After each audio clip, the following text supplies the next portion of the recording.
Hello everyone, welcome back to another stream. I hope you're doing well. What did we watch yesterday? Oh yeah, we watched two videos by Hawkshaw yesterday about the ancestral followers. They were very interesting. I had some cool observations that I hadn't made myself, so I appreciated that.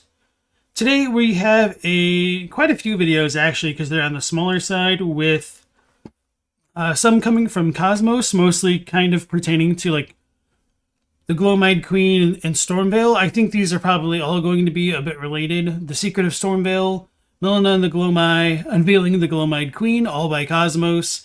Then I figured we could stay with the GEQ thematics here and go with a video by the Ashen Hollow about his Lord Asleep 2 series, Gloam-Eyed Queen episode. And then after that, maybe another episode by Hawkshaw, talking about the women of Dominula, which is obviously related to the Gloam-Eyed Queen, and the Godskins especially. And then after that, depending on how much time we have left, beating Elden Ring in every Demigod, but I'm actually Maliketh by Amazing Chest, and or Elden Ring, The Killer Who Got Away by Nat is Cool. So those are kind of all of the episodes on schedule for tonight. So hope you are all doing well. Ask the next, Metal Fingers, Elden Enthusiast. Nice to have all of you guys again. Okay. Finally made it early? Well, welcome in. Nice to have you early. Alright, so let's go ahead and dive on into The Secret of Stormveil by Kosmos. Hey, Renus Iris, welcome in. Usually watching baseball at this time? What team do you support? Maybe I shouldn't ask. Hello everyone, I am Kosmos, and today I want to show you... Hello everyone. Let me get this all maximized. And let me know how the volume is for you guys. It seems a little bit low on my end. I might need to turn it up. Hey Illustrated, welcome in. The Secret of Stormveil, Elden Ring lore by Kosmos. Hello everyone, I am Kosmos, and today I want to show you something a bit different. For the most part, this isn't some crazy speculation with massive lore ramifications, but I simply wanted to share with you something I recently came across that finally settled a long-standing question I had about Stormveil, and in the process reminded me of how amazing From Software is at environmental storytelling. Stormveil is the first legacy dungeon of Elden Ring and also happens to be my favorite level design in the game. But one of the most visually striking aspects of the castle is the extensive damage one can see on its walls. Upon further inspection, we can get a grasp of the full extent of the damage. Massive holes and gashes can be found throughout the outer walls of the castle and are concentrated on the side facing the sea, with Godric's boss room being particularly badly damaged. For a long time I have been debating what caused these gashes, and the game gives us a hint through the item descriptions of the soldiers' gear. Leather shield of Stormveil soldiers. Much like the castle, it is marred with mottling and thorns. Some say he could have made this a little bit bigger and maybe bumped up the brightness. This is pretty difficult to read. It is the curse of grafting which caused such affliction, while others talk of its roots being something altogether more sinister, hidden deep within the castle. And indeed, the damage on the castle looks very odd, and very similar to what is happening to the equipment of the soldiers.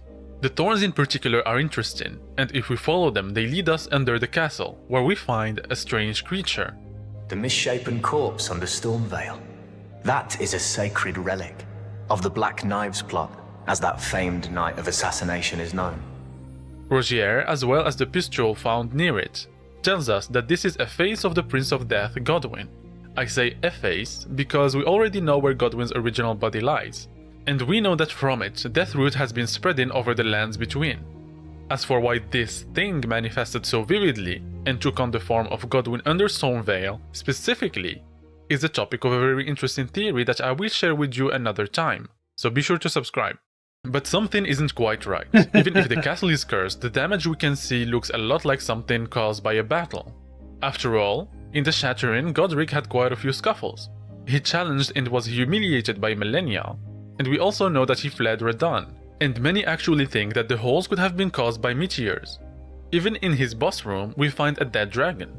And a dragon assault would go a long way to explain the massive claw marks on the walls. Sadly, even those explanations have their issues. For one, meteoric impacts would not drill nice holes in a castle wall. And it's most likely that Godric was the one who attacked the Red Main Castle, rather than the opposite. And even if dragons would have attacked Stormveil... I don't know about... Well, yeah, I guess they're... I'm trying to remember if there's actually a bunch of Godric armor in Redmane. I don't think so. I'm pretty confident it's mostly just like the blank soldier sets everywhere in Redmane and a little bit of Banished Knight stuff. Not that that's too important. To be fair, the holes drilled into Stormveil could be meteoric if you want to argue that it's more like a fantasy meteor. So maybe it could bore the holes in the walls. I don't actually believe that. I do think there's kind of a multitude of events that have combined to kind of create those little pockets of destruction on Stormveil itself. But Death by Mexico, welcome in. And Dr. Zayas and Bella, welcome all in again. It's been a minute. And Ponyboy, I missed you. Finding that body for the first time was incredible. I was a little bit spoiled because I remembered seeing it in the trailer and being like, what the hell is that? And I was like super excited about it. Honestly, I was a little bit let down that there wasn't like kind of more with it because that thing was just freaky in the trailers. You missed an absolute banger of a stream yesterday? Yeah, we had a bunch of fun looking at the Hawkshaw stuff. Titan made the holes. You were testing the Yokade sword. Understandable. Funnily enough, in 1.0, there was a bell-bearing hunter in Stormveil where you would fight like the two Banished Knights kind of up on the roofs. But for whatever reason, he was there in 1.0 and he dropped a perfumer bottle. And he was literally harder than Godric. He's a beast. It would take one of the sides of Greyoll to leave marks like this. But Greyoll can't really move, and if she could, Stormveil wouldn't be standing at all. And then there is the deeper issue. The holes and gashes are actually appearing in nonsensical places that would never be exposed to those battles, nor would they be in any line of sight for any sort of artillery damage. And we still have to explain their weird, sickly, decomposing look. For the longest time, I was unable to draw a conclusion on the matter. On one hand, the game seems to tell us that the curse was caused by Godwyn, and on the other hand, the damage itself looks like it was caused by some sort of battle, but doesn't really make sense from that perspective either. Yeah, so I think what had happened was they were originally going to have it be more Godwyn related, but then they like probably kept iterating on the Godwyn and Deathroot stuff. So I'm still under the impression that it's like Godwyn stuff, and I'll talk about that more in detail, but I'll let Kosmos finish out their points here. You have big thoughts on the Ancestral Stompy Boys? Well then, it was a shame that you were in last night's stream. But recently I made a new fascinating discovery, and it actually happened live while we were doing a lore through of the game over on Twitch. This one small detail finally allowed me to confidently land on a conclusion. In some places in the castle, mostly above where baby Godwyn is, we can see this thing. At first glance, it just looks like damaged cobblestone, and that's what my brain perceived it as even after 1,000 hours playing the game. But if we actually look closely, this is one of was it another Kosmos video where he pointed it out? Or I know we watched another video where they like talked about the kind of stakes that were in the Cathedral of the Deep that were like pinned into the roots to keep the roots at bay. I don't remember what content creator came up with that theory. I feel kind of bad about that, but it's just how it goes sometimes. From Software's most beautiful bit of environmental storytelling. First, the gashes actually have the same decomposing texture inside of them as the mottling and gashes found on the castle. And second, we can see that there was an attempt at keeping it closed using what I can only describe as giant staples, which I learned today is actually a thing done to stop cracks from spreading in construction. This small detail shows us that the gashes are actually something that spontaneously appear, and that despite the attempts at containing them, they still spread and break the staples and grow in size, until they get like this, which in hindsight doesn't really look like something a claw would make no matter its size. And so, Stormveil Castle is cursed by Godwyn's thorns and rotting from within. The stone itself is eaten away and the thorns are spreading from inside. Little things like this are amazing as they can make all the difference. And this reminded me from an anecdote from the Dark Souls 1 design work interview. In that interview, Miyazaki and other FromSoft staff talk about their design process for areas. And when talking about Sense Fortress, they brought up something interesting.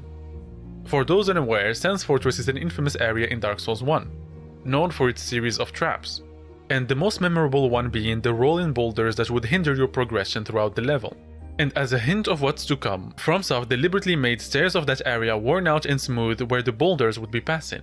despite knowing that hardly anyone would ever notice such a small detail, especially on the first time through. This is the level of detail From Software puts into their storytelling, and who knows what small secrets the game has left in store for us.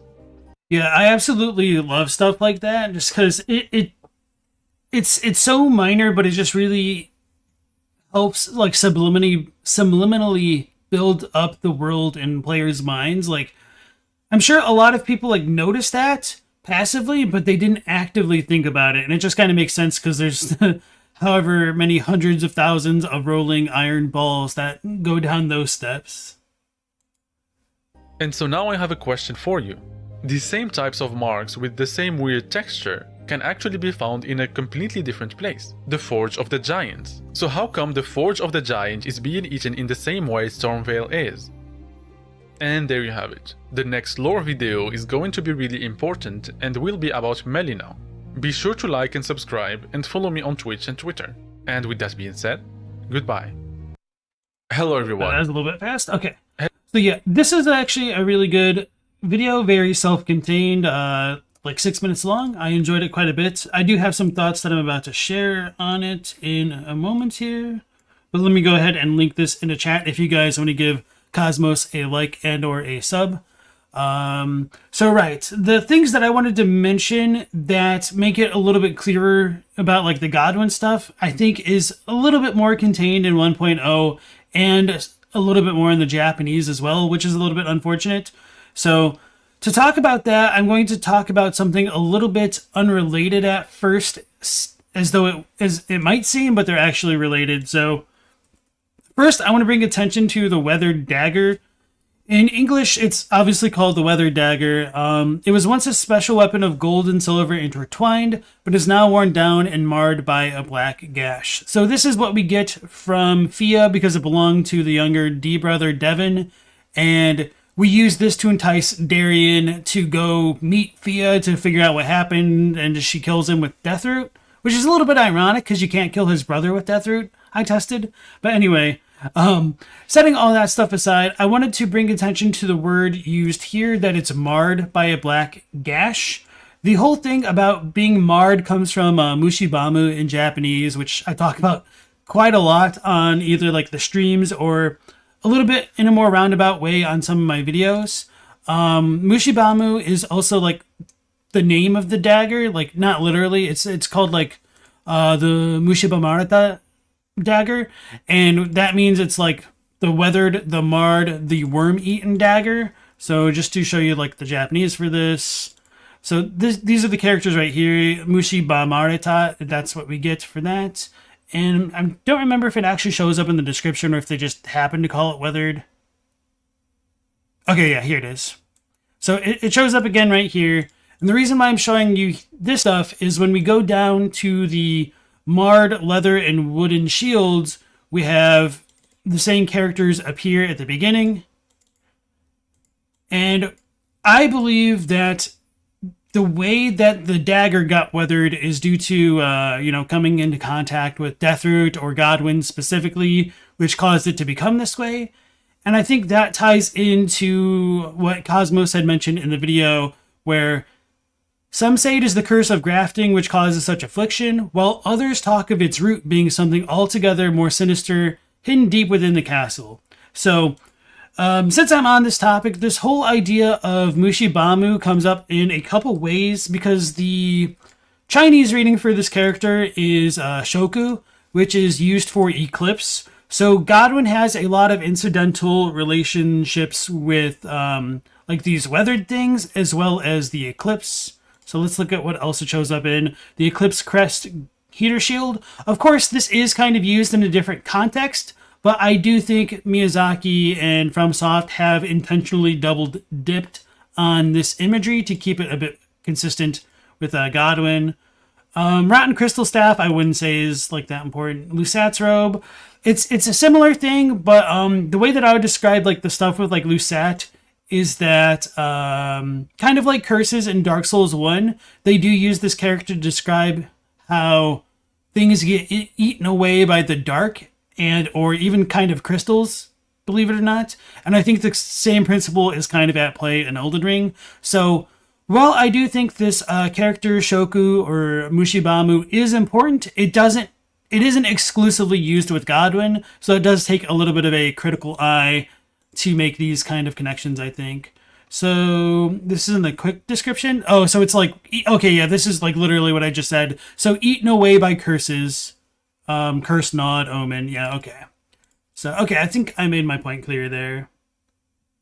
Hey, Necro and Clown, welcome back in. Hey, Colo. Yeah. Yeah, like the katana you get from Midir in Dark Souls 3. Actually, yeah, I don't remember if his is called Worm-Eaten specifically, but I definitely know that High Lord Volnir's weapon is like that. It is a little bit different from Corrosion, but it certainly contains those connotations as well.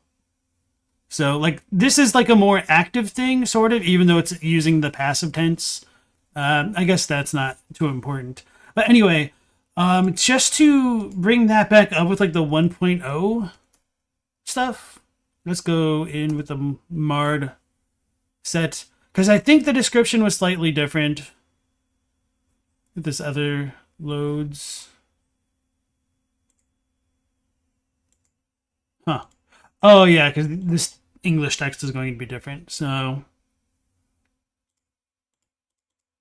let's see what all we get. The Weather Dagger, obviously.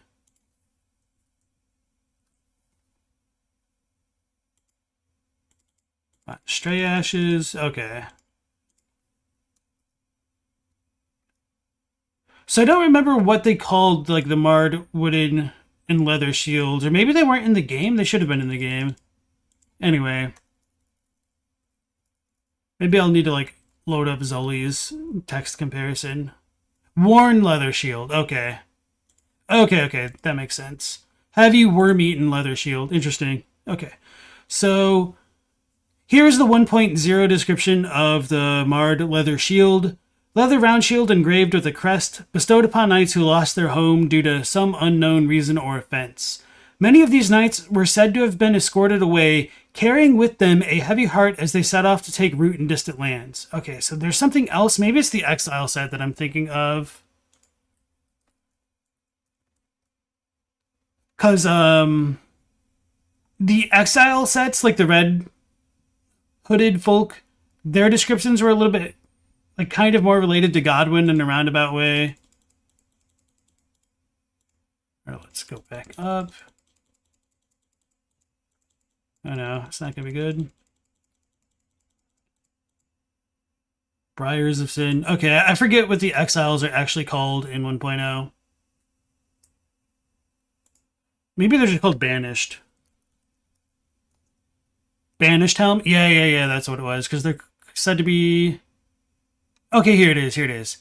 Alright. Deep red hood that covers the whole head. Stormveil was once a place of exile, and this hood is a remainder from the convicted men's precepts. Expose thyself not, but govern thyself to be whole hid, else the curse slip inside thee. So this idea of the curse was a little bit stronger in the unpatched version of the game, and we don't really know why they changed things around, but it seems as though like Deathroot and or the Tarnishing Curse could have been more related earlier in development. And obviously, like, I didn't go into why I think like the Tarnishing stuff might have been more related to that, but that's partially because I don't actually remember exactly the descriptions that I'm thinking of that led me to make that connection. So just take that with a heavy grain of salt, but I think there was something that made it slightly clearer.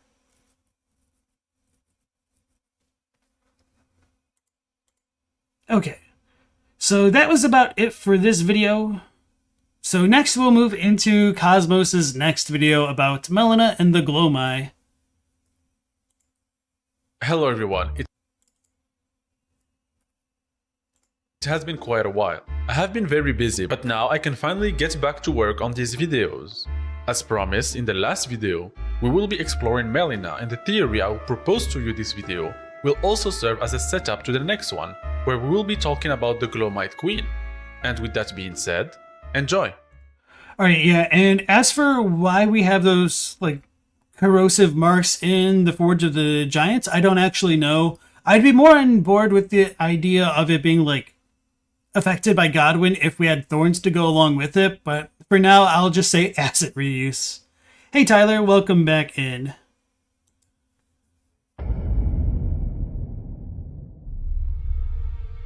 Melina in many ways marks a departure from From Software's conventional design of the Firekeeper archetype character. She actively searches for the player and judges his worth before offering her aid. She is not subservient to the Tarnished like a true Finger Maiden is, and she makes it very clear that she is on her own journey and will only ally herself to you on mutually beneficial terms. This makes Melina stand out as more than just a level up menu, but rather as a major character of the world of Elden Ring. But for such an ever-present character in your journey, Melina is shrouded in an awful lot of mystery. Melina has lost her memory and she finds herself burnt and bodiless. Though her actions tells us that she still has a vague notion of what her purpose entails. After all, she still seeks out a Tarnished willing to betray the Golden Order, as well as deliver us things she was entrusted with, as we will be discussing later. Melina's purpose is that of the Kindling Maiden, a sacrifice meant to burn the Earth Tree for the sake of the new Lord. The mission was given to her by her mother inside the Earth Tree. Though we never get full confirmation in-game, her mother is almost certainly the God Queen Marika. I don't actually remember her having a ring in other scenes. I wonder if this is supposed to be like Torrent's whistle? No, I'm curious and I kind of want to free cam this. I'm going to make a note so that way I'll remember to check it out. I'm sure others have looked at this before, but for whatever reason, it just stood out to me right now. It's all good. Disagree, Colo. We will. I'm sure that there will be plenty of disagreements as we go forth here. Why does this keep moving so much? All right. Various things she was entrusted with, as we will be discussing later. Melina's purpose is that of the Kindling Maiden, a sacrifice meant to burn the Earth Tree for the sake of the new Lord. The mission was given to her by her mother inside the Earth Tree. Though we never get full confirmation in-game, her mother is almost certainly the God Queen Marika. But the questions of Melina's origin get a bit more complicated than that. While doing Bok's questline, she has this to say. Your seamster, Bok. I see him crying. From time to time. I think he misses his mother. He wants someone to tell him he's beautiful. Does being born of a mother mean one behaves in such a manner? This line has been the source of much speculation in the community and the origin of many a theory. Though she considers Marika her mother, she does not consider herself to be born of one. This might seem contradictory, but I believe it all makes sense when you account for who her other parent could be. In the lands between we can find three special butterflies. The nascent butterfly, who appears as if it's just emerged from its cocoon its entire life. The Aeonian butterfly, who is said to have been once part of the wings of the goddess of Rot herself. And finally, an eternally burning butterfly that serves as kindling throughout the lands between. Each of these serves as a perfect parallel to three demigods and the curses they bear. The nascent butterfly for Miquella's eternal youth, the Aeonian butterfly for Melinia's affliction with the scarlet rot, and the smoldering one fits Melina, who is burnt and bodiless, as well as her purpose as kindling. The implication of the butterfly theory is that Melina was born of Radagon and Marika's marriage. And so, Melina being a sibling to Melania and Miquella, and the product of Radagon and Marika's union, fits in a few interesting ways. Her pink hair now makes. Hey Tony Pepperoni and Jan Jarvis, welcome back to the stream. Yeah, I've thought about this idea for a while, but I don't think it really fits, at least with the final build of the game, and part of my rationale for that is, if Melina is truly a kindling maiden and or was burned previously before to kind of burn the Erd Tree, of course with that being like heavy speculation, then when would that Erd Tree have been burned? It seems unlikely to me that it would have been during the time of Radagon, or at least after Radagon had wed Marika and became Elden Lord, but we don't really know. I guess there is also the possibility that Radagon could have had Melina before going to Liurnia with Marika, and he could have done his stuff with Renala after the fact. I suppose I haven't really thought about it that way, and that could reconcile some things. But at the very least, she might not be like a triplet of Melina and, or not, of Mikola and Melina. All these damn M names. Yeah, so those are kind of my thoughts for now, so let's go back to the video. Makes more sense as being a mix of her parents' hair colors being blonde and red, and possibly even a hint at the timing of her conception. Which brings us back to her statement. I do believe that Marika and Radagon were not always merged together, and only fused when Marika wanted to shatter the Elden Ring. I would disagree with this part right here, but I wanted to mention that I don't know if Melina is technically like red/pink haired, because her hair color does change to jet black in the Frenzied Flame ending if you spare her, obviously. So it's really arguable. it's really annoying how many things are arguable in this game. And then, all right, so with Radagon and Marika only fusing when they wanted to shatter the Elden Ring, I don't think that works very well because Mikola and Melina are said to be the children of a single-bodied god, essentially, a single-person god. So it would seem more likely to me that they must have been one being, although maybe, I guess, somebody could argue that even if they're like two separate beings, they're still one. It just seems tiresome to me to like have to do those mental gymnastics, though. Did Aston X say something in chat? It looks like it got eaten, for me at least. I think it's interesting we find the smoldering butterflies on the path to Rani's tower. We find a lot of the butterflies in a bunch of random places, so it makes it... I don't tend to treat a lot of that stuff as being like super lore significant, unfortunately. Could have been burned when or just before Marika beat the Giants. If Melina was burned before Marika beat the Giants, that also brings up a lot of questions as to when Radagon first appears on the timeline. Like, that might be a possibility. It's just so far removed beyond the text that I think it's a little bit too difficult for me to talk about, to be honest. She dyes it black when she's in her emo phase. Yeah, Melina's concept art also shows the burnt, sooty black hair from the end cutscene, true. Alright, going back to the video. Setting her plan in motion. If Melina was born of the fused being that is Marika and Radagon, it would in my opinion explain how she considers Marika her mother, yet was not born of one. The question of Melina's lineage aside, there is another way for the player to burn the Earth Tree, through taking in the flame of frenzy. I ask you one more time, please, seek not the frenzied flame. As one who strives to become a lord, deny not the lives, the new births of this world.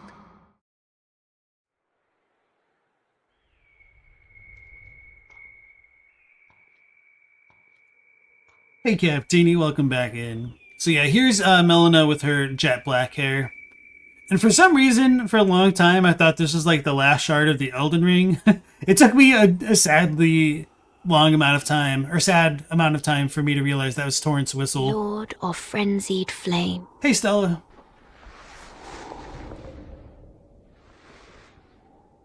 I will seek you as far as you may travel.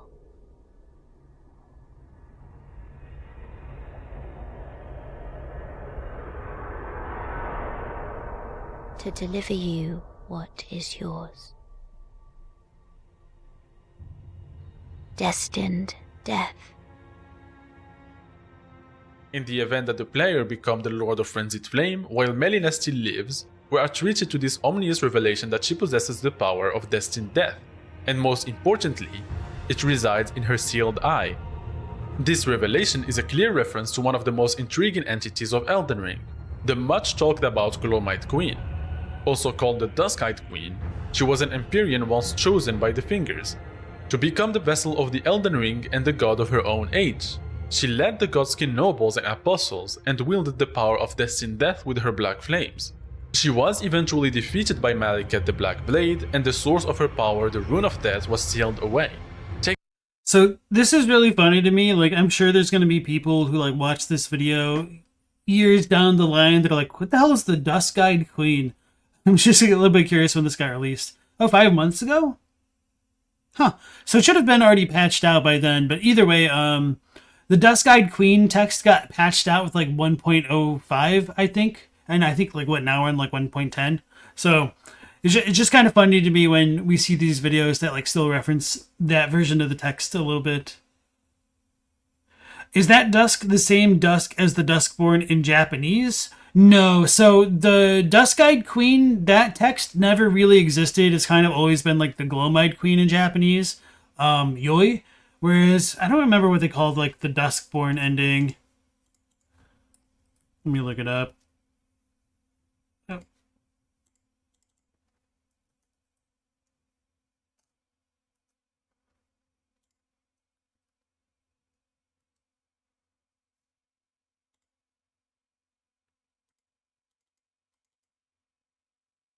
So yeah, the version that they use for Duskborn is like another character for like darkness. This is the part of like my Japanese that's weak, where I like don't actually know the differences of like the nuances between dark, and dark, between like the different types of kanji that they use. So, yeah, just to show you guys. Right here we have like the Age of the Duskborn. So we have Karaki Monotachi. So this is the character for Dark, Evening, and Dusk. Okay, so I guess, okay, that makes sense. So this is a form of darkness that's particular to Evening and Dusk. I guess that makes sense. Okay, and I'm sure you guys are curious about Gloam. So this one is Yoi.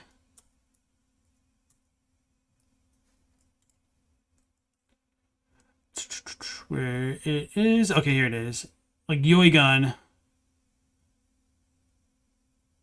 So this is like, yeah, I don't really know the difference between like early night hours and dusk in terms of like darkness. So this is just like one of those things where I don't think we'll like get a ton of good answers in English or Japanese, other than the idea that like they're meant to be read differently. So take that with a hefty grain of salt. You put it on Google Translate so you can see the emoji. So the first character for dark is like Kura, or like Kuraku, Kurai. And then the second one is Yoi. Oh wait, I could just type in the kanjis for you. Duh. So this one is Gloam. And then let's do, which version of Kura was this? Nope. All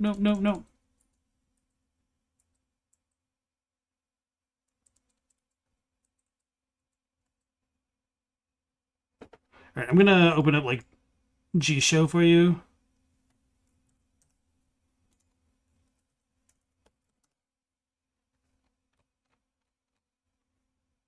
Okay, this is the first one. Oh, okay, here we go. So this is the other form. So like this is the most common version of darkness. And then the first other form of it is here. And so we have another form of darkness, gloomy, murky. And then this one is like extra dark. I don't know. Anyway, so this one, I'll type it in chat. Right. And then the first one was Yoi, like this. And it could also be read like another way, but anyway, okay.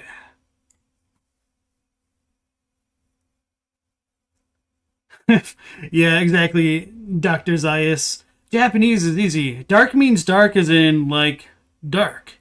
Dark means dark as in dark darkness. But dark means dark as in nighttime. But not dark as in dark. But sometimes dark as in darkness. Yeah.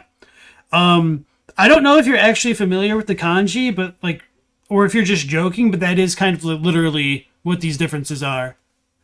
I'm not even joking. taking away the color and the power of her black flames, and marking the start. Oh, you wanted like the Duskborn thing? It just said Kraimono. So, alright, Age of the Duskborn. Kraimono Tachi. Kind of, yeah. Or Karakimono Tachi. I can't read.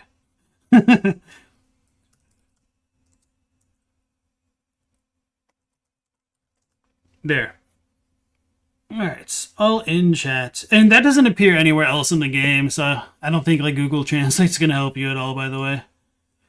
Alright, so let me back up the video a couple of seconds. She was eventually defeated by Maliketh the Black Blade, and the source of her power, the Rune of Death, was sealed away, taking away the color and the power of her black flames, and marking the start of Marika's Golden Order. I will not be revealing who I think the Gloam-Eyed Queen is in this video, as it will be the topic of the next one and will lead us a massive rabbit hole on how the Golden Order started, so be sure to subscribe not to miss it. As for now, you can imagine— I actually want to rewatch what he said about how he believed like the Gloam-Eyed Queen got sealed away with like the Rune of Death, because I kind of missed it. That she possesses the power of Destined Death, and most importantly, it resides in her sealed eye. This revelation is a clear reference to one of the most intriguing entities of Elden Ring, the much talked about Gloam-Eyed Queen. Also called the Dusk-Eyed Queen, she was an Empyrean once chosen by the Fingers to become the vessel of the Elden Ring and the god of her own age. She led the Godskin nobles and apostles and wielded the power of Destined Death with her black flames. She was eventually defeated by Maliketh the Black Blade, and the source of her power, the Rune of Death, was sealed away, taking away the color and the power of her black flames, and marking the start of Marika's Golden Order. Okay, yeah, so this has been something that like got brought to my attention a bit more recently, where some people think like removing the Rune of Death from the Elden Ring is kind of the same event as Maliketh sealing it into his body after Ranni goes on her murder spree, I guess, if we want to call it that. And I don't think that's what Kosmos is trying to say here, but I can see how some people would misconstrue the two events. So there is most likely a gap in the timeline when the Rune of Death gets removed from the Elden Ring and Maliketh defeating the Gloam-Eyed Queen to Ranni taking part of the Rune of Death and killing Godwyn, and then Maliketh sealing it away. So when did the color of Destined Death's flames change? I don't really know. I initially would have expected it would have been when the Rune of Death was removed from the Elden Ring, but I guess these are just like some more questions I recently had to come to terms with, I suppose. I will not be revealing who I think the Gloam-Eyed Queen is in this video, as it will be the topic of the next one and will lead us a massive rabbit hole on how the Golden Order started, so be sure to subscribe not to miss it. As for now, you can imagine that I do not believe that Melina is a Gloam-Eyed Queen. However, we will be delving into their connection. After Maliketh defeated the Gloam-Eyed Queen, he was used by Marika to hold and seal Destined Death, also known as the Rune of Death, keeping him out of the picture and away from her. After all, as her shadow, he was made to turn against her if she ever betrayed the Greater Will. Much later, during the Golden Age of the Golden Order, someone stole a fragment of the Rune of Death from Maliketh, an event that would be marked as a turning point in the game's history. It happened during the Golden Age of the Erd Tree, long before the shattering of the Elden Ring. Someone stole a fragment of the Rune of Death from Maliketh, the Black Blade, and on a bitter night, murdered Godwyn the Golden. That was the first recorded death of a demigod in all history, and it became the catalyst. This single fragment— Alright, Astenex asks, the one thing they've had to wonder about is how the rune shards got out of the Erd Tree. You mean, it's broken in the Erd Tree by Marika. How'd the parts get away from Radagon? So that's a good question. Honestly, in my head, I haven't really thought about it too much, but the image that springs to mind is that after they make a wish from Shenron in Dragon Ball Z, all the Dragon Balls just fly away to each corner of the land, and I just kind of assumed in my mind that something similar happens with the Elden Ring after Marika makes her wish to destroy it. So, yeah. But at least for the Rune of Death, it should have been removed beforehand, but as far as the runes themselves, like the great shards that the demigods have, that is a bit strange, and we could blame the Two Fingers. I do wonder where the runes initially came from, other than did they all come down with the Elden Beast in the Golden Star and whatnot, or was that just a cover story and the runes have been progressively been built up over time, and or were the Two Fingers responsible for the runes? Because the Great Rune Shards are activated next to the corpses of the Two Fingers, kind of similarly to the way that we get rune shards from the Tarnished to produce Mending Runes, but I don't necessarily believe that the runes come from the Two Fingers themselves, but I also don't exactly know. Not gonna lie, that's what you were picturing too. Yeah. I mean, come on, you know the Shenron idea is cool. Was the linchpin of a massive conspiracy that drove the lands between into ruin. Through playing the game, we find out that the one who stole the Rune of Death was none other than Ranni the Witch, lunar princess and daughter of Rennala. Ranni conspired with Marika to orchestrate the Night of the Black Knives, where the demigods started to fall. First among them, Godwyn. We later find out that Ranni had set up a very specific ritual with the fragment of the Rune of Death. Not only did she enchant the Black Knives with the power to kill gods, she also had herself killed at the same time as Godwyn, resulting in the death of her flesh while her soul persisted on. We can find her discarded corpse on the Liurnian Divine Tower, and her corpse reveal a few interesting details. We find the other half of the Hallow brand carved on her back, and upon closer inspection she seems burned to a crisp, even the remains of her red hair calcinated on her head. The presence of fire and destined death in a ritual evokes the Gloam-Eyed Queen to me, and indeed we can also find a Godskin noble on the way to the Divine Tower. These things on their own don't really serve as a connection of any sorts, but they help trigger a link in our head. Something about Ranni and the ritual she performed is linked to the Gloam-Eyed Queen, and as such, to Melina. Ranni and Melina have some striking similarities, and that was the root of endless speculation on the nature of their connection. Some think that they are parts of the same soul, or that they are twin sisters. Some even think that they are the same person because they have similar faces. But either ways, their similarities are undeniably clear, and perhaps the most striking thing they have in common is their closed left eye. Okay, so what am I getting at? Why did I go and start listing all these things about all these characters and pointing to loose parallels and relationships they share? What is this all about? Well, it's about the eye. You see, I saw conversations around this topic often land on either Melina is the Gloam-Eyed Queen or Ranni is the Gloam-Eyed Queen. Or maybe sometimes Marika is the Gloam-Eyed Queen and her daughters inherited some of that. But there is one thing that is often overlooked. What did Ranni steal from Maliketh? What is the stolen fragment of death? And I think the answer has been staring us in the face. It's the eye. The stolen fragment of destined death is the Gloam-Eye. One thing I omitted up to. Honestly, I was not expecting that. I'm kind of interested to hear this because this is something that I have not heard before. Hey Swordyear, welcome back to the stream. And then Kolo isn't saying that the Great Runes are their souls, but it feels like they have an innate connection with the owner, like how one's covered in rot, the other blood, serpent scales, fire, etc. And that you think Kosmos is mixing Ranni's link to death to a link with each other. So like the destined death stuff. Yeah. I don't know exactly how I feel about like the Godskin noble guarding the Divine Tower to Caelid. I think they're just kind of in areas that are linked to destined death.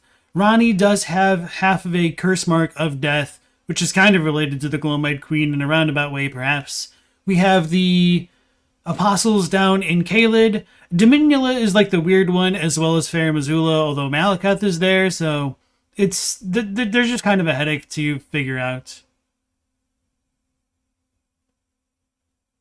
Kolo says, Marika's the Gloam-Eyed Queen would have to be a Radigan scenario, or some weird rebirth thing where you remake the god when you kill him to make a new age. So yeah, I was wondering if Kosmos was going to come back to the idea of how Melina isn't necessarily born of a mother. Some interesting ideas that I've heard, like, throughout the game's history, like, from people on the Discord, or, like, maybe on Reddit, is that, Marika could have been birthed by, like, the Amber Egg, and so that way she could not have, like, a real mother, but still kind of, like, be a child of Marika or Radigan, perhaps, but I don't know how I feel about that. Titan says, wild theory, the GEQ may be Ranni's mentor. Why would Ranni's mentor know about the dark path of an Empyrean? She warns Ranni about the Dark Moon. Regular people know about Empyreans, but why would anyone know the specifics? So I would disagree with that, and my rationale as to why is because I think it would be a seeming contradiction that the Gloam-Eyed Queen's powers are related to flame and fire specifically, whereas Ranni's mentor is related to the Dark Moon and ice magic. To be fair, there is a little bit of a connection with, like, Ghost Flame and Destined Death, arguably, and like Frost Flame with Ghost Flame, but for now, those two don't really seem to fit super well together in my mind. To this point is the existence of another Gloam-Eye. The stone eye that Maliketh gives you is not only stone like Marika and Ranni's corpse, it is also linked to death.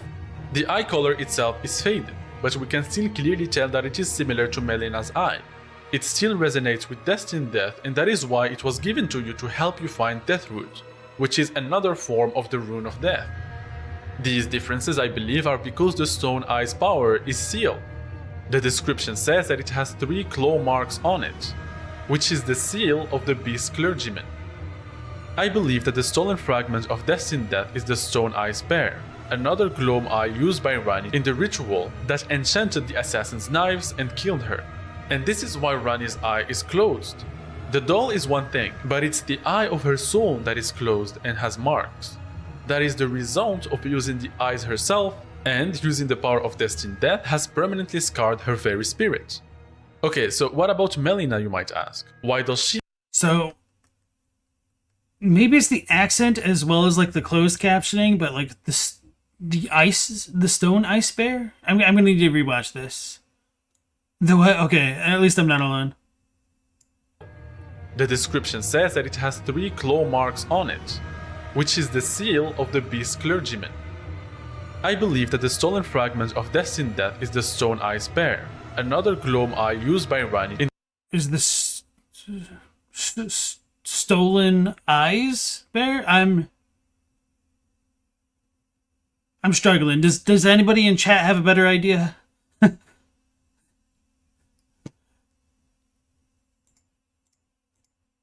Yeah, these are auto-generated. Stone Eyes Pair. Okay, that makes more sense. Thank you, Iris. Okay. I'll back up just so I can, like, get back on board. Stolen Eyes Pair. Okay. Maybe. Stolen fragment of Destined Death is the Stone Eye Spear, another Gloam-Eye used by Ranni in the ritual that enchanted the assassin's knives and killed her. And this is why Ranni's eye is closed. The doll is one thing, but it's the eye of her soul that is closed and has marks. That is the result of using the eyes herself, and using the power of Destined Death has permanently scarred her very spirit. Okay, so what about Melina, you might ask? Why does she have the Gloam-Eye then? Well, Melina and Ranni are both accomplices of Marika's plan, and for the sake of her purpose, Melina was entrusted with a few things. One of those things is Torrent itself. But Torrent is actually something that Ranni is more familiar with, as she is the one who knew its former master, and gives you the rest of the things meant for you, the Wolf Spirit Ash and the Spirit Calling Bell. And so, I believe that Melina was also handed the Gloam-Eye after Ranni used it through the same avenues she was entrusted with Torrent. And so in short, here is my proposition. Melina's eye and the power of Destined Death is the stolen fragment of the Rune of Death. and potentially Maliketh's eye or the Gloam-Eyed Queen's eyes, gouged from her after her defeat at the hands of Maliketh. Ranni, conspiring with Marika, who had Maliketh hold on to Destined death for her, stole one of the Gloam eyes and used its power to perform the ritual to create the Black Knives. The ritual left her very spirit scarred, and after her flesh was discarded, the eye itself and Torrent made their way to Melina to aid her in her purpose given to her by Marika. So that's an interesting idea. However, I would like more reason for Kosmos to separate the idea of it being called the Beast Eye to kind of fit in with this idea of it being related to Ranni and Melina. The Maliketh connection is fine. I don't think we ever really see Maliketh's eyes to say whether or not it actually belongs to him. The 1.0 description of the Beast Eye said it came from like Maliketh himself. I wanted to check the Japanese on this a long time ago, but unfortunately, like the Japanese text from the 1.0 version of the game was like already updated. So the English version of 1.0 is older than Japanese 1.0, if that makes sense. And I don't know if it means like the eye was given to us personally by Maliketh, or if it like personally comes from Maliketh. I'm assuming the former, to be honest, but right. Right, okay. So the other thing I wanted to talk about in relation to the Gloam Eye being like a literal eye and having the Rune of Death in it or something like that is I'm curious as to what Kosmos thinks about the Sword Seal and the Scar Seals specifically, because of the way that they function doesn't really seem to have like the full power of a Elden Rune or whatever you want to call it. It does make me less likely to believe that the Beast Eye is related to the Gloam-Eyed Queen specifically and or the Rune of Death. I like the idea, I just don't think it pans out, especially when we can see other beasts have purple eyes with Blithe and or the demi-human queens that are underground.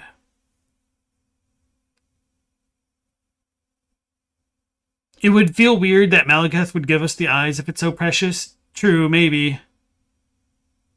Maybe he just trusts D that much. Occam's razor, if the eye is not needed for the theory, then don't add it. If only Occam's razor actually worked in these games. It could have belonged to Maliketh, maybe. You always assumed the Rune of Death was in the sword. Yeah, it makes the most sense because like the sword is like fragmented as though something had been stolen from it. It's the same kind of shape that appears in the Black Knives themselves, as well as how the Blasphemous Claw has like the same gash running through it. So it seems a lot more divorced from this idea like relating to the eye than I think Kosmos has been able to substantiate.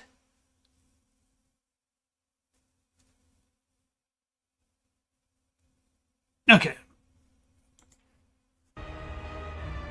And there you have it. Let me know what you think in the comments below, and also you can catch me streaming over on Twitch.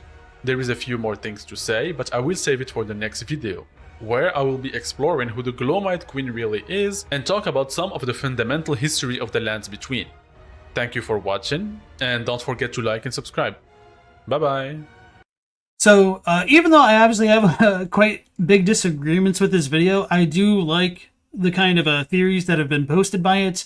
Kosmos has also been pretty clear that this is a like line of thought and that this isn't like definite stuff. So I can be on board with this kind of as a more of like a thought experiment than anything else. So I've gone ahead and linked it into the chat if you guys want to give him a like. And now we'll move into his next video on Unveiling the Gloam-Eyed Queen. Who lies behind the enigmatic veil of the Gloam-Eyed Queen? And what secrets bind her to Marika and the very birth of the Golden Order?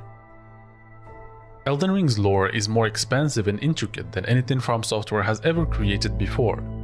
Even after a year, untangling its mystery and addressing its most fascinating questions remains a challenging task.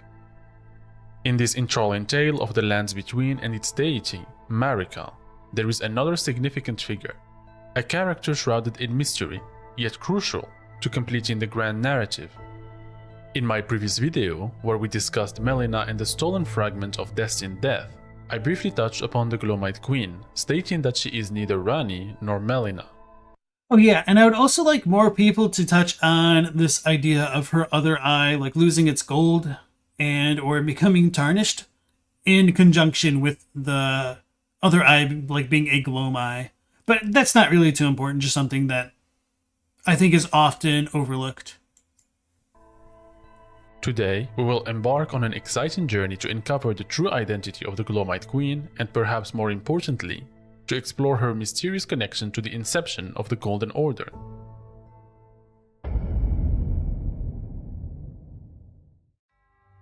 The Lands Between is a realm of divinity. This isolated region, cut off from the rest of the world, is nearly unreachable and has been home to numerous civilizations that in one way or another owe their fate to the Elden Ring. Some have found their ruin, while others discovered their glory. This cosmic artifact blessed its possessors with not only the power to conquer, but also dominion over the rules of the natural world. Through its vessel, the Elden Ring enacted its vision, and through the vessel, a god was born.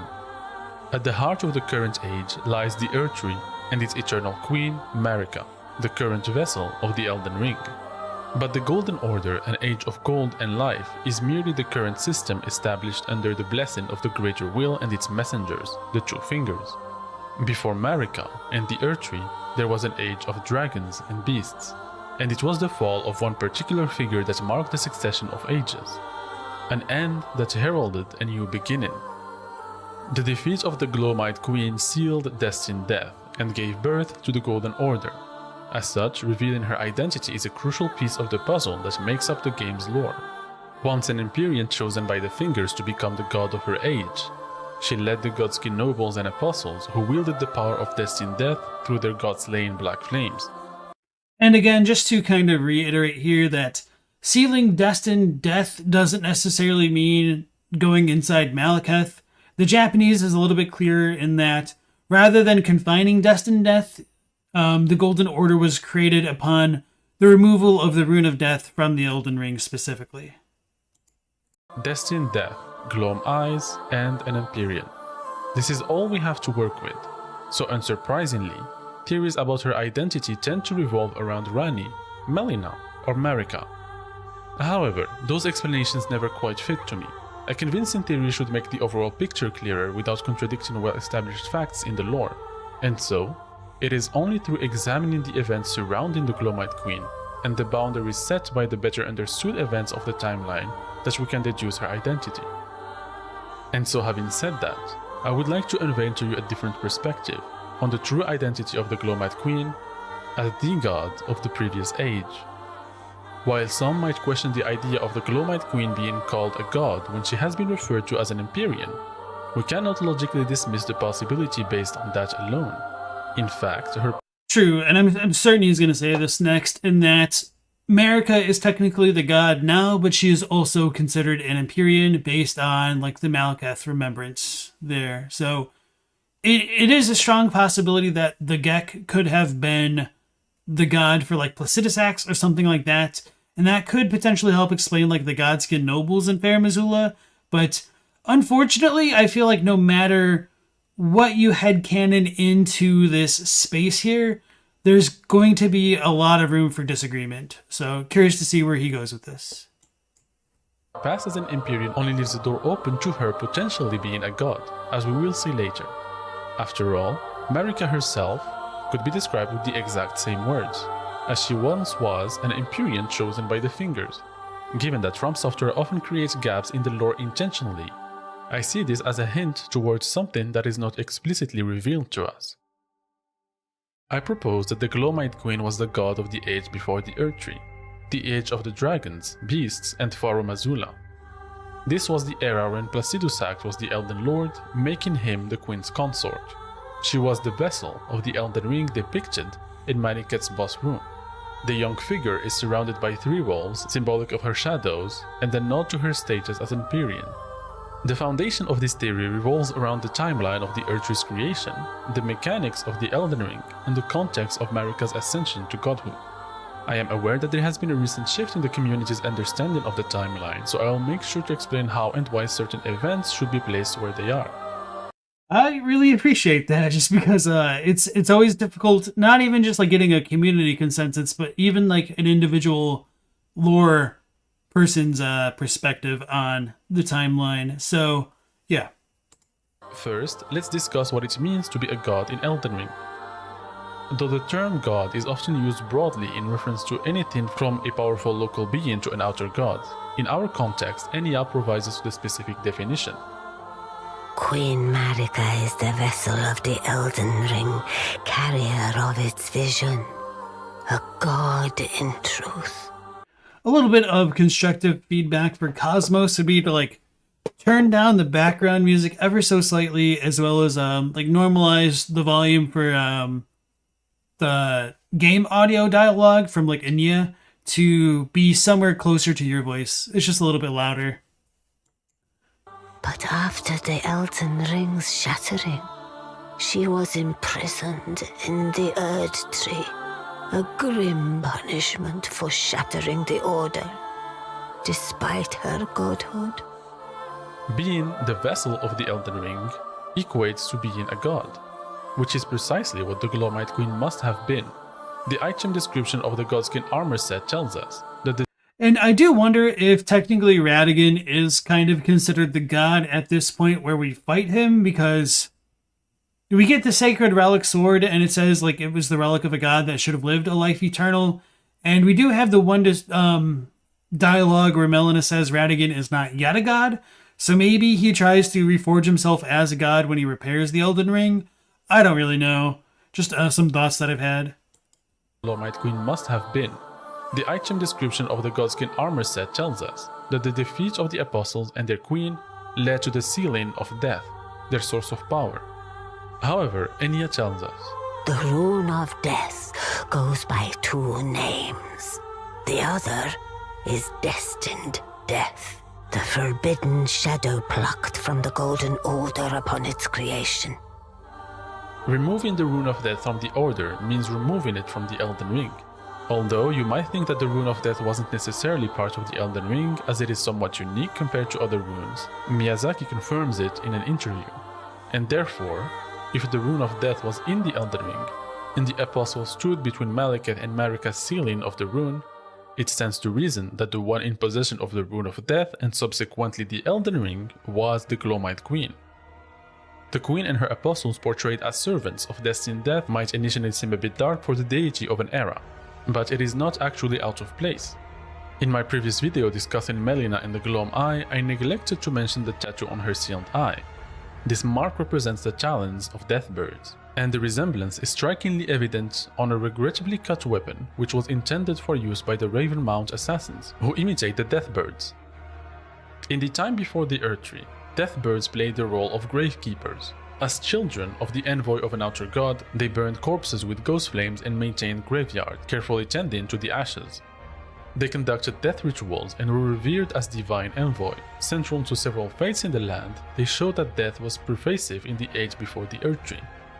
I don't know if it's necessarily fair to compare the winged greathorn to the deathbirds, although I can understand the comparison nonetheless. I just don't like the non-explicit things, especially when there is like a kind of weird plurality between some of these religions. So the way, like, watching Hawkshaw's videos about the ancestral followers yesterday and talking about like the ancestral spirits specifically kind of being like the Erdtree where they like suck in the souls of the dead to kind of like gain power from death. I wonder if like the ancestor followers had another thing kind of similar to the deathbird, not like literally here, but just like an idea of something to like reap the souls of the dead that weren't literally the deathbirds themselves. A contrast to the Golden Order, which is also apparent in Farum Azula, the ancient royal capital. The city itself is a colossal necropolis for the beasts and eventually became a mausoleum for the Dragon Lord. When one enters the crumbling city, they are greeted by a storm, a dragon, and a twin bird. This twin bird symbol is crucial, as it represents the envoy of the outer god of the Deathbirds, further linking Farum Azula to the concept of death. It is also worth noting that the Gloam-Eyed Queen was indeed a queen, and within the game only 2 significant figures bear the title: Marika, the current god, and Renala, the queen of the only kingdom rivaling the Golden Order.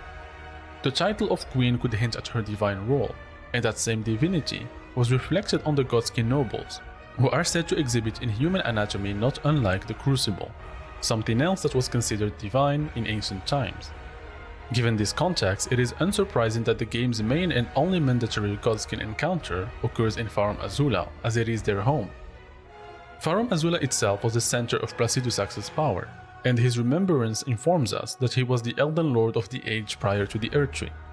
The phrasing here explicitly suggests that it wasn't any age, but the one that directly preceded the Golden Order. The title of Elden Lord inherently implies that his reign was established upon the Elden Ring and the blessing of the Greater Will. It is said that Placidusax's god has fled, leaving him in a severely damaged state. The god of Placidusax was most likely the figure depicted here, surrounded by wolves who are said to be the shadows of the Empyreans, and under the ancient form of the Elden Ring. Although it might seem surprising that his god was human, Farum Azula actually had a significant human presence, as evidenced by the statues and the use of human reliefs and carvings in their architecture. That's kind of funny. I don't really take those statues too seriously because I know they're just reused from like Bloodborne. But even with that much being said, we do see a bunch of like corpses of random commoners up there, which does annoy me because they just have a very small number of corpses that they use for like items in these games, and I wish they like were a bit more robust in general. And I often like to talk about Bloodborne as an example of this, where like you go to the choir's orphanage and there's like no choir corpses there, and like literally the corpse that you pick up the choir set from is just like another random black church hunter garbed corpse. So anyway, with that being said, the whole idea of men existing in Farum Azula doesn't really like bother me too much, but I do wish that they did have a little bit more environmental storytelling to go along with that. And obviously, I feel like the statue placed behind Maliketh is very important, so I would take it as a matter of fact that there could have been humans there, or Newman. It's arguable like what the difference is, to be honest, but anyway. Crunchy, welcome back to the stream. Nice to have you again. And you said Melina was the Red Queen too. Yes. That was talked about in like 1.0 version of the game, where she was called like Red Queen somewhere else. And like, of course, Morgott was also called Elden Lord at some point. So it's a little bit questionable how canon some of those things are. Yeah, and Zayas says, the draconic preset in the character creation suggests humans in Farum Azula. Does it really? I don't remember that description verbatim off the top of my head.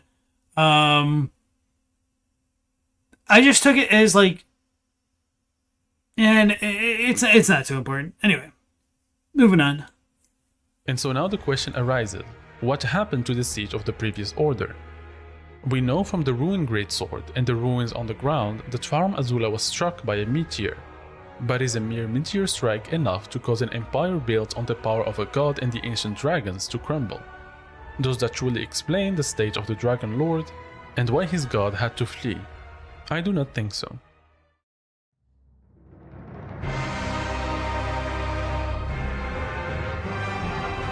Alright, Kolo put the description in the chat. It says, the stony face of the people of the ancient dragons, among whom life is typically short. It's a little bit ironic that their life is short, but yeah, that can be arguable because we do have a couple ancient dragon encounters in like the regular lands between with Lansax at least, and potentially her transformation, and or those who've partaken in dragon communion. But yes, it is a little bit weird that they're said to be people of the ancient dragons. I guess that doesn't necessarily mean that like they were descended from them though, or maybe it does because of the name. I'd need to look into that one a little bit more, but thanks for linking that into chat. A crown is warranted with strength. However, if the god of Farum Azula was indeed the Gloam-Eyed Queen, then a conflict must have occurred, resulting in their defeat. Often when discussing the creation of the Golden Order and Marika's ascension to godhood, there seems to be a gap that people don't address. How did Marika obtain the Elden Ring? And what transpired between the Age of the Dragons and the Age of the Earth Tree? It's almost as if there is an assumption that a powerful reality-bending artifact like the Elden Ring was just laying around, and that the emissaries of the Greater Will, the Fingers, were idly twiddling their thumbs. However, the game doesn't leave any mystery as to how the gods operate, as taken by force is the rule. Therefore, I believe that the previous order was overthrown by force by Marika. This same event led to the defeat of the Gloam-Eyed Queen at the hand of Maliketh and Marika's ascension to godhood, sealing death and creating the Earth Tree. First, I would like to establish that Marika's ascension to godhood, the creation of the Golden Order, and the birth of the Earth Tree are all parts of the same event, and not separate occurrences in history. In essence, Empyreans are potential vessels of the Elden Ring who under the guidance of the Fingers would forge whatever order they envisioned, as long as said order does not defy the Greater Will and its vassals' control. When one becomes a god, they would rearrange the Elden Ring to fulfill their desire. Thus, if Marika were to remove the Rune of Death and create the Golden Order, she would have done so at her ascension. The reason also being that the Earth Tree can only exist in a world without death. The Earth Tree Catacombs and the Earth Tree Burials were systems put in place to lead people to be absorbed by the Earth Tree. In Hey, V-Limit, nice to have you in. The music selection makes every point sound like it's going to be the climax of the theory. You're not wrong, and now that you pointed it out, I can't unhear it. But yeah, true story there. So, since I interrupted the video, I guess I'll go ahead and give some of my counter thoughts about the creation of the Golden Order and whatnot. For anybody who's a longtime viewer of the stream, you should be familiar by now with my interpretation that I don't think Destined Death was removed upon Marika and Godfrey's rise to power and the creation of the Erd Tree because of a couple descriptions which make me believe that Death, aka Destined Death, was still part of the order of the Erd Tree when it initially began. And I think what description is it? I'm kind of shocked that I don't actually remember.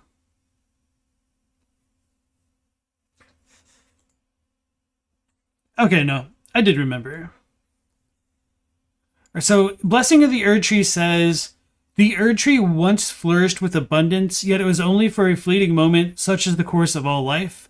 The fact that the Erd Tree is kind of equivocated with all life, and the way that Poison, Mist, and Armament say that those who dwell within rot, or poison know rot all too well, the death that begets life, that comes to all equally. That is to say, it is the cycle of rebirth put into practice. It does suggest to me that the Erd Tree itself was susceptible to death and rebirth, and it may have needed fire to kind of kick off that kind of rebirthing process. And with that, as well as the hero's rune saying that those who were abundantly blessed by the Erd Tree died, does suggest to me that Destined Death may have still existed in the initial age of the Erd Tree. So I'm fine if extra stuff comes out with the DLC or content later that revises my opinion, but that's just kind of where I stand for now. So with that being said, I do admit that kind of really muddies the waters in trying to determine where the Gloam-Eyed Queen fits into things. But for what it's worth, there might be some extra reason to believe that the Gloam-Eyed Queen still existed in the reign of Godfrey and Marika, because Black Flame Spirit Monk Amon's Spirit Ashes say that he was the first traitor to the Fire Monks, which would imply that Godfrey and Marika had created the Fire Monks to watch over the flame, and he fled from them. And so it's a bit questionable whether or not the power of Destined Death was already sealed away when Black Flame Monk Amon became a traitor, or whether or not he truly served like the Gloam-Eyed Queen when she was still alive. So everything is ambiguous as always. Feels bad, man.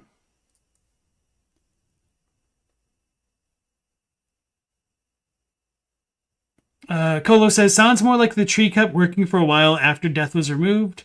But what kind of death? Because we still have proper death. So not all death has to be destined death. So I think it's more like spiritual death. But the fact that like this people just died, it's a little bit vague as to whether or not they just like fell over dead or whether or not they got killed in battle and that's how come they like earned their blessings with the Erdtree, because like Erdtree burial could be like more of a champion thing. So I'm willing for there to be a bit of a disagreement there. Most importantly, for it to feed on their souls. Spirit tuner Marika says that the ability of spirits to remain in this world and merely exist in the lands between wasn't always the norm. It is something that exists only within the rules defined by the Golden Order, and as such, only in a world where the Rune of Death is sealed. I feel like I'm really coming to grips with spirit tuning of late. I can see how and why immortal essence exists, a spirit under the Golden Order. I can understand their yearnings, what they become drawn to. It is under these conditions that the Erdtree was able to grow. The Golden Order is not something that came to be at some point during Marika's reign. The Erdtree is the embodiment of the Golden Order itself. Among the earliest references to the Golden Order in the timeline is Rogier's mention of the union between Karya and the Erdtree, symbolized by the marriage of Radagon and Renala. However, the Erdtree's origins can be traced back to just before the war against the Giants, which also coincides with the time of Marika's ascension. In the Echo of Marika from the aptly named Church of Repose, there are hints of a significant achievement by Godfrey and his warriors even before the war against the Giants. Hark, brave warriors. Hark, my Lord Godfrey. We commend your deeds. Guidance hath delivered ye through each ordeal to the place ye stand. Put the giants to the sword and confine the flame atop the mount. Let a new epoch begin, an epoch glistening with life. Brandish the Elden Ring for the age of the Erdtree. Marika announces the beginning of her age, the age of the Erdtree, which indicates her ascension must have been completed, as she asks Godfrey to brandish the Elden Ring. And this monumental achievement could only have been one thing, the sole use Marika ever had for Godfrey. Marika, alongside her army, vanquished the dragons and the Gloam-Eyed Queen. To this day, we can still find the Crucible Knights, one of Godfrey's very first warriors, battling the Beastmen of Faramazula. And Godfrey himself claimed his crown by defeating the previous Elven Lord Placidusax, who then retreated beyond time, explaining the state we find him in. It is possible that it is around this time that Godfrey took Serash, a then Lord of Beasts, upon his back.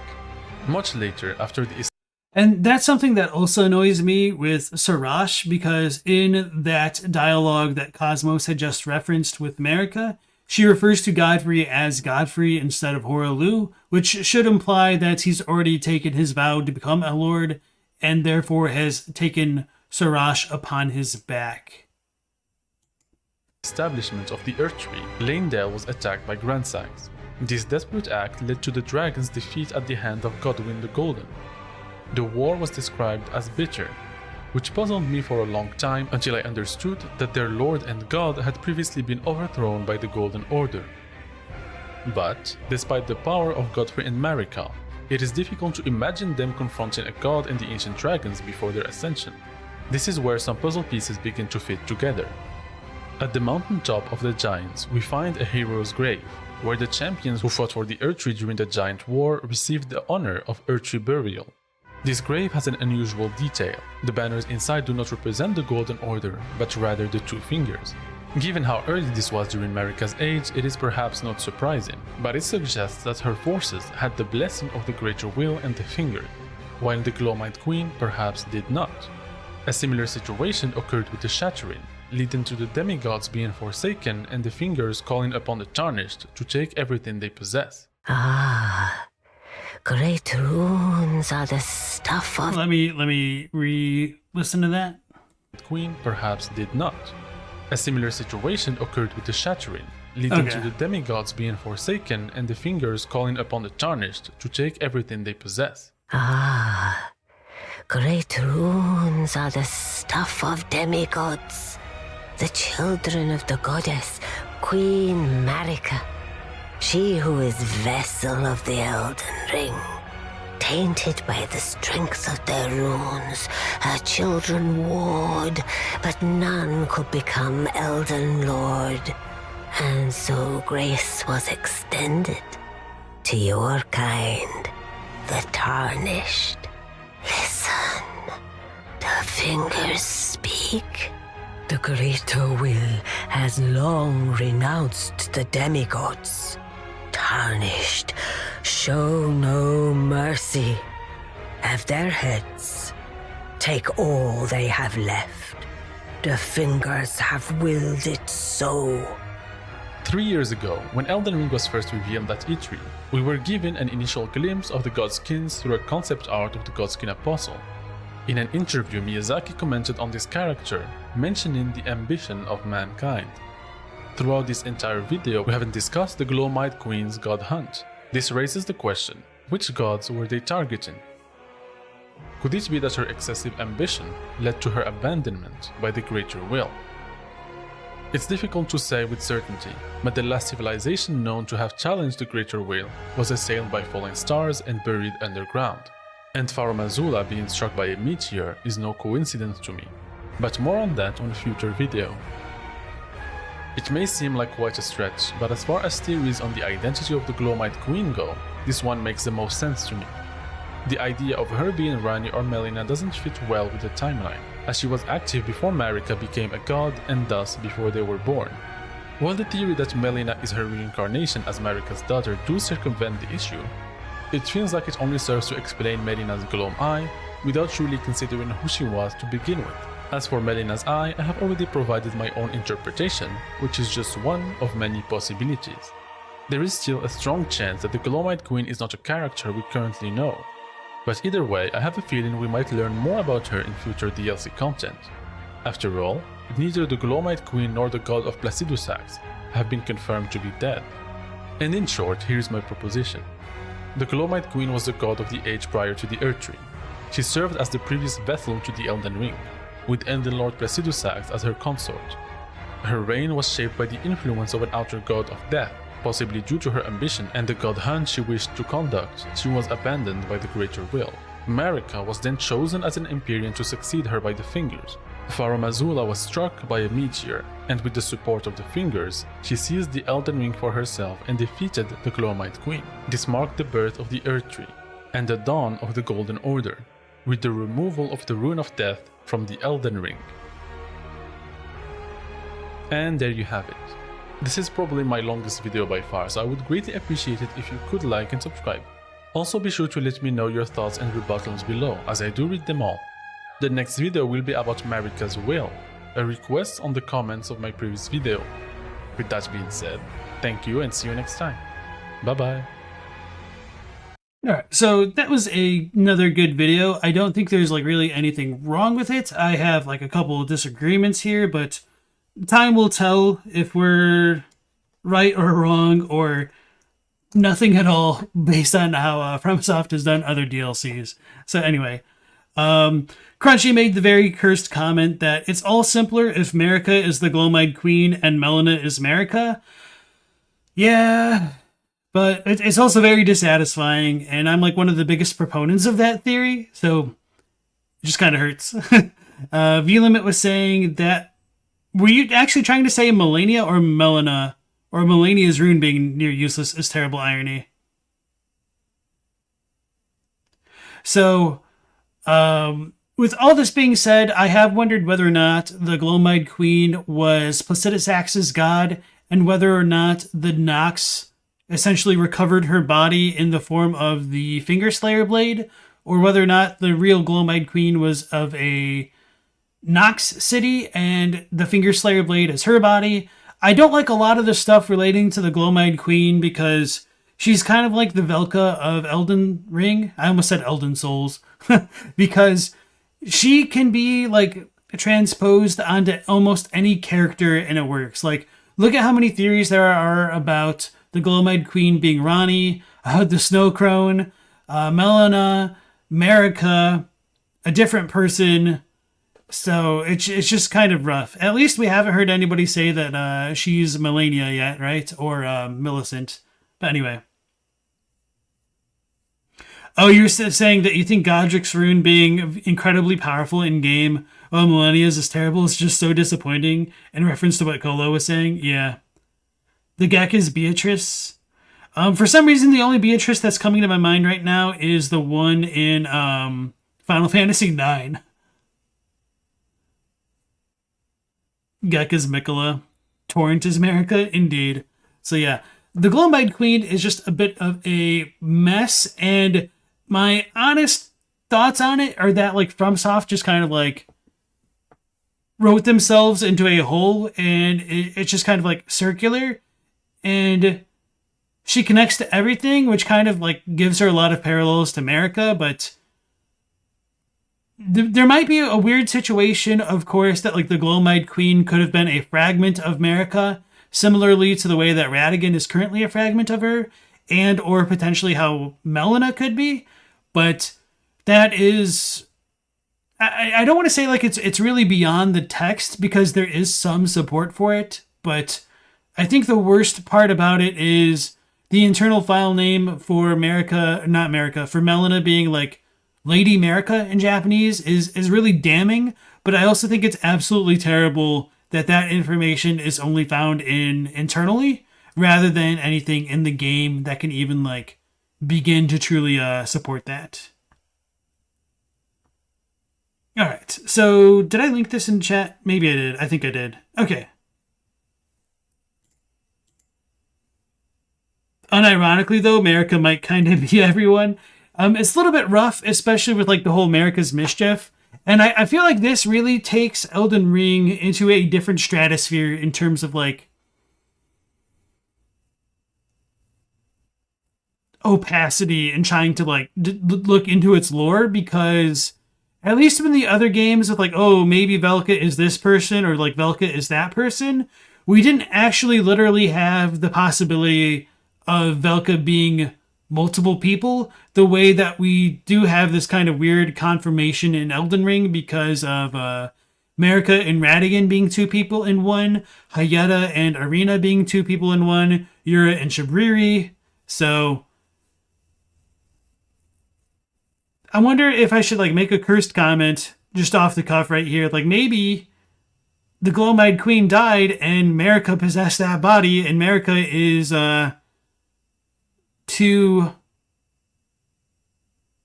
Irina what Hayata is to the Gloam-Eyed Queen. I don't know. I said that probably backwards, but maybe you guys can figure what I meant out.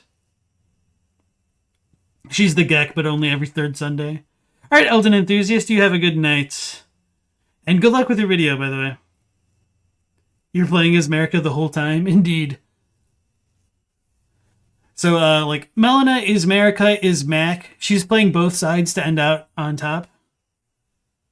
Oh, yeah, and of course the silver tier Gloam-Eyed Queen theory, Radagon theory, also comes into play. So, now that we're all Gloam-Eyed Queened out, let's go ahead and watch another video about the Gloam-Eyed Queen by the Ashen Hollow. So, Lord of Sleep 2, The Elden Ring's Gloam-Eyed Queen by Ashen Hollow. The Gloam-Eyed Queen. She who led the Godskin Apostles in their god hunts, even in a time before the Greater Will's influence would crash land and the lands between. Crunchy asks, have I covered that video that proposed the player character is Mikola's soul in an Alban Nork body? You'll try to find it. Was it by Angel of the Past? If so, I believe so. And we have a Teen Sith. Okay, I'll bump up the volume, yeah, because this is supposed to be Lord of Sleep 2. Honestly, and this is like nothing against Ashen Hollow, but I absolutely hate the ASMR type stuff, because it like triggers me. It just like makes me angry. You're a regression build. Everyone's Marika. They will be when I'm done with them. But who was this mysterious and purple-eyed queen. Sleep well, and allow me to weave you a tale in which I explain why I think Marika is the Gloam-Eyed Queen. Yeah, Ashen Hollow had commented on my reaction to the last video of his that I watched, and he said to watch the Gloam-Eyed Queen one. I asked him if he meant this one or his other one. I didn't get a reply, so I just went with the longer one because I thought it would have more content. Something that we know for sure about the Gloam-Eyed Queen is that she was the leader of the Godskin Apostles and an Empyrean chosen by the Fingers. And the Gloam-Eyed Queen being an Empyrean is certainly an interesting revelation. Okay, so we got multiple people saying that it could be the same thing. All right. If so, I would prefer to watch a normal Gloam. Yeah, nothing against him, but it's not for me. The Gloam-Eyed Queen. She who led the Godskin Apostles in their god hunts, even in a time before the Greater Will's influence would crash land in the lands between. But who was this mysterious and purple-eyed queen? The most popular theories to that question are that she is either Ranni or Melina. So the script does seem slightly different, but it's all good now. I'm not too sure that either of them fit that bill, but this video isn't about disproving that.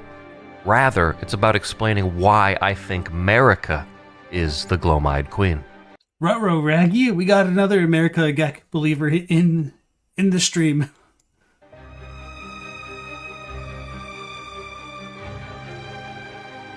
Something that we know for sure about the Gloam-Eyed Queen is that she was the leader of the Godskin Apostles and an Empyrean chosen by the Fingers. And the Gloam-Eyed Queen being an Empyrean is certainly an interesting revelation for several different reasons, including that the Godskin Apostles are almost certainly in opposition to the Greater Will and their Golden Order. And while being an Empyrean isn't something new, according to Gowry, the Empyrean were born during the age of the Elden Ring and of Queen Marika, meaning that there aren't likely any Empyreans we haven't heard of at this point, as their purpose is to succeed Marika and become the new god of a coming age. As soon as he said that, my danger sense started tingling just because of vivid flashbacks of Filianor suddenly being introduced as a child of Gwyn in Dark Souls 3, as well as Yorshka being the younger sister of Gwendolyn. They both start and end the same way, so instead of comparing it word for word, you'll just hope it's similar? Okay. Yeah, I don't think the content is probably going to change too much. I do know that his other video was more recent and a little bit longer, so I think that's why I added it to the playlist. Ulcerated is starting to think that Outer Gods might be able to create their own version of an Elden Ring. It is curious as to what Ranni does with Marika's corpse and or the Elden Ring, because she kind of absorbs her. But yeah, maybe you're right there. The Empyreans we know of are Ranni, Miquella, Melina, and Marika. Now, these aren't certainly the only Empyreans to exist, but I do think that it's more likely than not, considering how rare and important Empyreans are. Why wouldn't we know each of them? But that, of course, isn't enough to proclaim that Marika is the Gloam-Eyed Queen. So let's move on to Maliketh, who played a large part in the Gloam-Eyed Queen's story.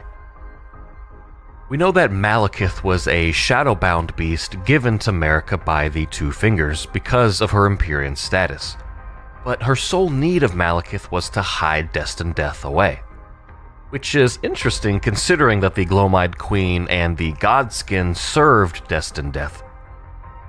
But I think it is important to make the distinction of what that meant for Destined Death, as we know it wasn't completely off limits until Maliketh bound the blade that harbored its power within his own flesh after the Night of the Black Knives.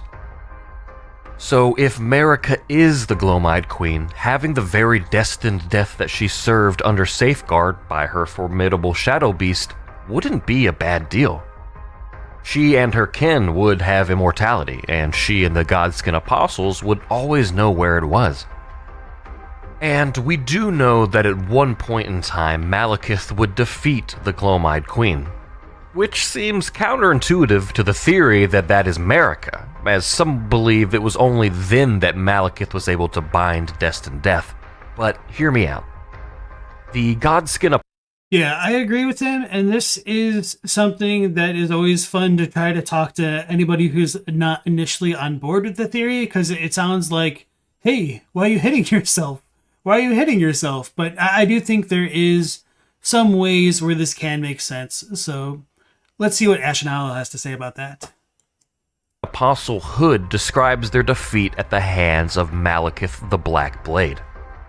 I think it's clear that Maliketh obtained the title of Black Blade once his blade was imbued with death. The Blasphemous Claw also refers to him as Maliketh the Black Blade, the Black Beast of Destined Death. Despite the red glow that accompanies the Black Flames of Death, which I don't have a current theory as to why, I think it's easy to correlate death with the color black. So going back to when the Godskin were defeated by Maliketh is telling of when, as he's described as the Black Blade at that point in time.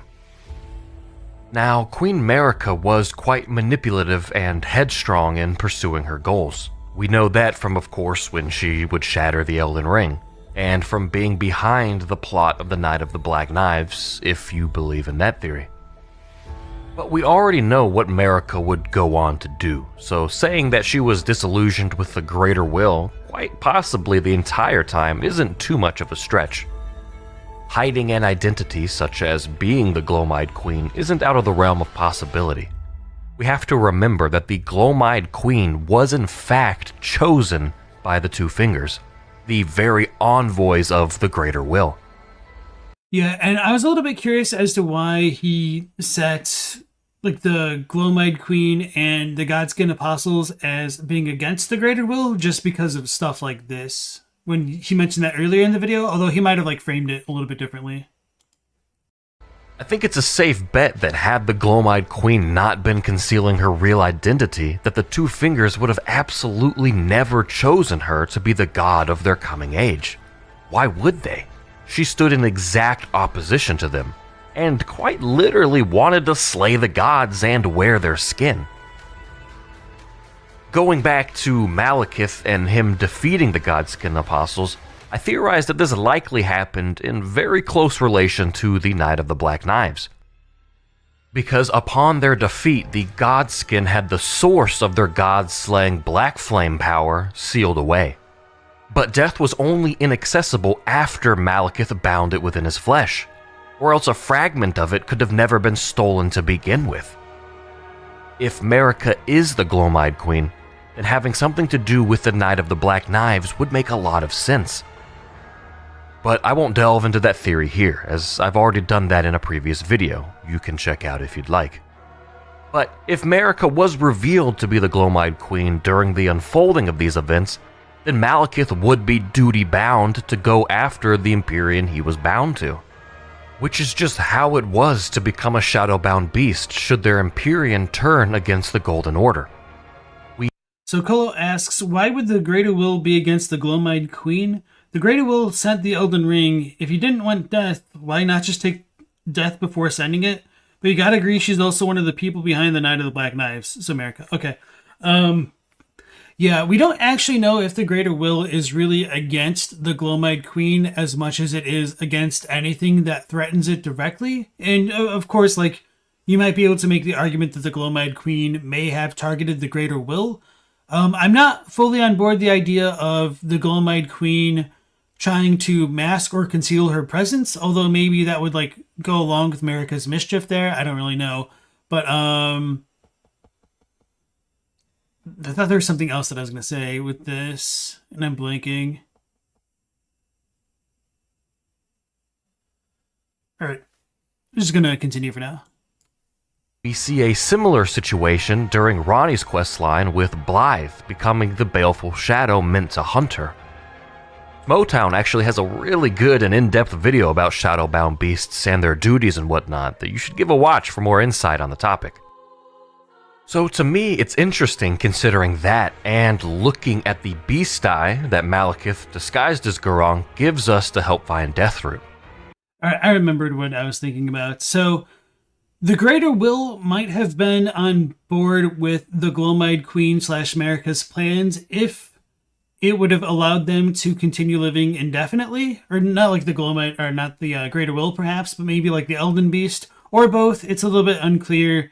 And then once Marika removed the Rune of Death, that might have like solidified there in the Two Fingers' plans for like eternal life, perhaps. Of course, big speculation time.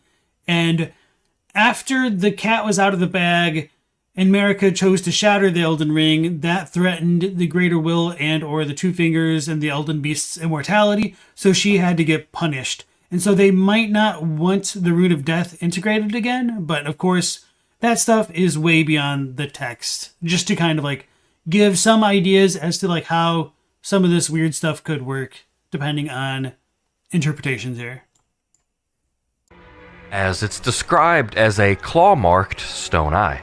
The claw mark, I think, tells us that the eye was clawed out, likely during an altercation. The eye, of course, also has a purple color to it, and is intrinsically linked to death, kind of just like the Gloam-Eyed Queen. This beast eye could be a piece of her that was taken when Maliketh defeated her in battle. The eye being stone is kind of curious as well, considering that when you do find Marika within the Erd Tree, she has also become stone, and is missing, you guessed it, one of her eyes. If I had to guess, this is likely when Marika and Radagon became one, as we know that they weren't always one and the same, and the Golden Order needed a means to control her since she was the vessel for the Elden Ring. Something that the Two Fingers tell us they didn't even revoke from her after she shattered the Elden Ring. And again, part of the reason why I would disagree with Marika and Radagon becoming one around this time is due to the births of Mikola and Melina being predicated on Radagon and Marika being the single person god. And the way I interpret that line being that they're literally a single person rather than like two beings that are one. But she eventually does do just that, a final attempt at undermining and destroying the Greater Will's control over her and the lands between. Which of course still lines up with the goals of the Gloam-Eyed Queen. Now going back to Maliketh a final time, and revisiting the description of his remembrance, which mentions that Marika betrayed Maliketh, I think it's important to flesh that out, especially in considering that Marika is the Gloam-Eyed Queen. The betrayal, I think, that's been the default idea is that she was giving him destined death, or perhaps her going on to shatter the Elden Ring. But I don't think the betrayal is either of those things. Simply having him lock destined death away isn't a betrayal. Maliketh embraced becoming the Black Blade, and there wasn't a god who didn't fear him for his duty. And shattering the Elden Ring seems much too late to be the betrayal referenced here, as it says that Marika's sole need of her shadow was a vessel to lock away destined death. Even then, she betrayed him. That alludes to it having something to do with destined death, and with Maliketh otherwise being fine with holding on to it, then it had to have something to do with being used. Otherwise, simply doing his duty for his Empyrean isn't a betrayal. But so this is going to be a kind of fantastic idea to throw out there, and I mean fantastic in terms of like fantasy, not like awesome. Well, I guess those are kind of interchangeable, but anyway, the betrayal that Marika could have done in betraying like Maliketh could be if Marika is Melina and Melina wants death unbound. That could potentially be how Marika could betray Maliketh by being Melina and telling the Tarnished to go and kill Maliketh to unleash it, because that description only comes from the remembrance of Maliketh, so he has to be defeated And is that betrayal us defeating him? It's all super vague, and I don't like it.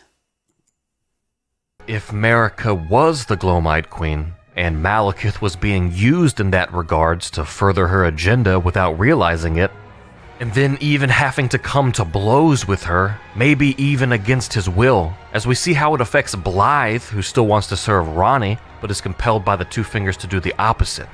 If that is the case, then that is certainly the betrayal to Maliketh that's referenced here.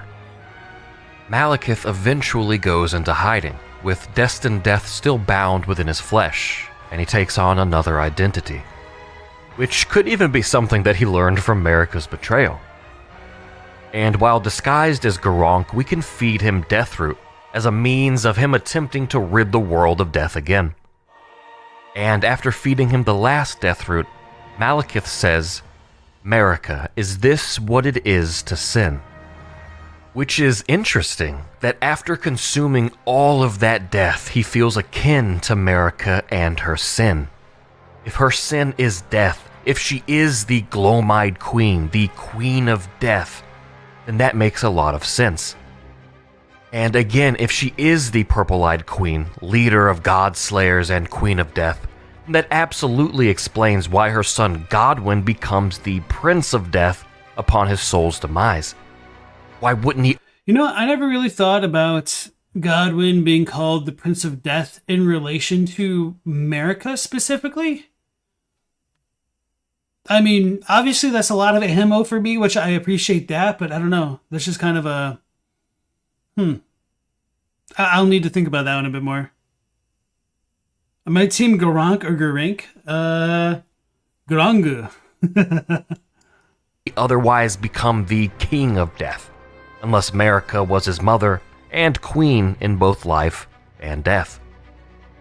Following this train of thought, the Godslayer's greatsword once referred to the Gloam-Eyed Queen as the Dusk-Eyed Queen, which more or less meant the same thing. So in that regard, it's interesting to realize that the ending in which we restore the curse mark of death on Godwyn's corpse to give him a second life as the First of the Dead and Prince of Death is called the Age of the Duskborn. And if another moniker for the Gloam-Eyed Queen is the Dusk-Eyed Queen, and Godwyn being the Duskborn as Marika's son strengthens this theory even further. And again, unfortunately, we did look at those kanji earlier in the stream, and they are slightly different, but this could just be like more of a semantic thing, and it could just be like individual interpretation about how strongly you think the Duskborn and the Gloam-Eyed Queen are supposed to be connected. And a final point that I'd like to add among the other ideas that attempt to support this theory turn our gaze to Sir Gideon Ofnir. Throughout the game, he will give us tarnished 4 secret rites, and we can get a pretty good idea of where he gained the knowledge for each of these secret rites. One being the Lord's Divine Fortification incantation, which describes the exchange Gideon had with the Two Fingers. The second is the Law of Causality, a Golden Order incantation, likely gleaned from his involvement and studies of the Golden Order. The third, a Fervor's Cookbook mentioning Saint Trina that he gives you after finding Mikola, which is definitely a theory for another video. And finally, the fourth secret rite from Gideon is the Black Flames Protection incantation, which is a Godskin incantation. And that made me curious as to where he would glean such knowledge of the Godskin Apostles from, as it mentions how the Apostles were all embraced by the Gloam-Eyed Queen, and that black flame was their armor within. Which is a pretty obscure piece of information for him to just stumble across. And while pondering how, I read the description for his armor set, which mentions how he shuddered in fear when he glimpsed the will of Queen Marika. This is a pretty good observation so far. I don't remember when you get that one specifically, because I only really remember getting it just teleporting back into the Round Table Hold after you burn the Erd Tree. So maybe it's supposed to be a post-Maliketh thing. I'll need to think about that more. So when considering this theory claiming Marika to be the Gloam-Eyed Queen, Gideon gaining the knowledge of this secret Godskin Apostle incantation after glimpsing the will of Marika, well, that would just be the icing on the cake. Yeah, that would actually be icing on the cake here. So, a couple other things that I think could support this theory of Marika being the Gloam-Eyed Queen, obviously, are the way we get a couple bits of dialogue from Hugh that makes it clear that Marika wants us to kill the demigods and or like the god, and he needs to create a quote-unquote god-slaying weapon when the followers of the Black Flames are the God Skin Apostles. They want to destroy the gods. So that is one other connection. Hugh also mentions the sheer terror of her most likely being a reference to Marika. And of course, like, Marika could have been terrifying, but we don't exactly know why. It would be nice if it fit into the idea of like Marika controlling Black Flames and Destined Death to be that terrifying. It would certainly fall in line, but we never really get a lot of indication of what the demigods like Godwyn and Marika actually did for like their combat styles. So I've wondered whether or not like Godwyn or Marika controlled like thorns, the kinds that you see up at the top of the mountaintops with like the ones piercing the giants, but we don't know. It's quite clear the fingers are out of touch if they're not just pure imposters. Yeah, I definitely agree that they're out of touch, which we get like that pretty much confirmed by one of the Gideon items, and I have wondered whether or not they're imposters. I tend to lean that way, but who really knows? Sordier says, you wonder what this would imply to Marika's ties to the Eternal Cities. And that's another thing that I don't like, that there are a lot of ties between Marika and the Eternal Cities, but it's like, if the Eternal Cities are associated with sorcery and all that, then why keep up the pretenses of going to Raya Lucaria to learn sorcery? Maybe she needed lunar sorcery specifically, but yeah, I don't really know. Beans and Rice says, maybe Godfrey forced the Gloam-Eyed Queen to become Marika, and much of the story is Marika trying to return to being the Gloam-Eyed Queen. Do you have any like ideas to go along with that, or like more support for that idea? Because it's interesting, but obviously I don't think there's a ton to support it. Hugh mentions that he knew a spirit tuner once who had the same eyes as Roderika. He never says it's Marika, but Hugh never mentions knowing anyone else. And Roderika has like really bright green eyes, which don't really give off like the Gloam-Eyed impression. And it might be a little bit reductive to say that Hugh is talking about the same person, but it also does seem likely, just like by process of elimination. You like to think that Marika used criminals as cannon fodder for the giant wars? You use those thorn spells? Oh, like the guilty? Okay. That'd be kind of funny.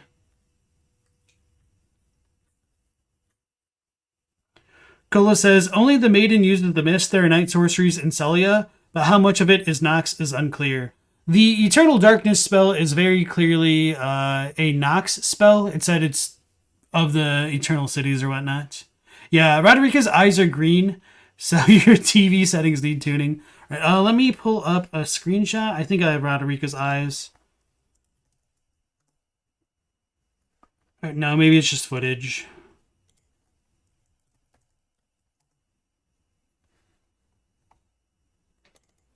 Okay. So these are Roderika's eyes. I'll just replay that. So they're definitely not the golden hue of a normal tarnished character. Right, so this is another good video. I did like a lot of those observations toward the end. Hey, Teen Sith, welcome back to the stream. What did he say? Oh yeah, so the idea of Gideon glimpsing Marika's will through the Godskin Apostles' Noble Presence spell is very fascinating. I like the idea, but I'm not exactly sure that I would steal it for my own and add it to my collection. Even if it's different from regular sorcery, I mean, it's still sorcery. It's an extremely high-level sorcery that dampens all other forms of magic. Alright, now, since we've covered those videos, let's go back. And I think next... Okay, yeah. We have Amazing Chest and... where is it? No, we have Hawkshaw about the Killer Women of Dominula explained. So let's dive on in. Like many people, we wanted... Alright, here we go. Alright, the sub's already on. Like many people, we wanted to know what on earth the women in Dominula are doing.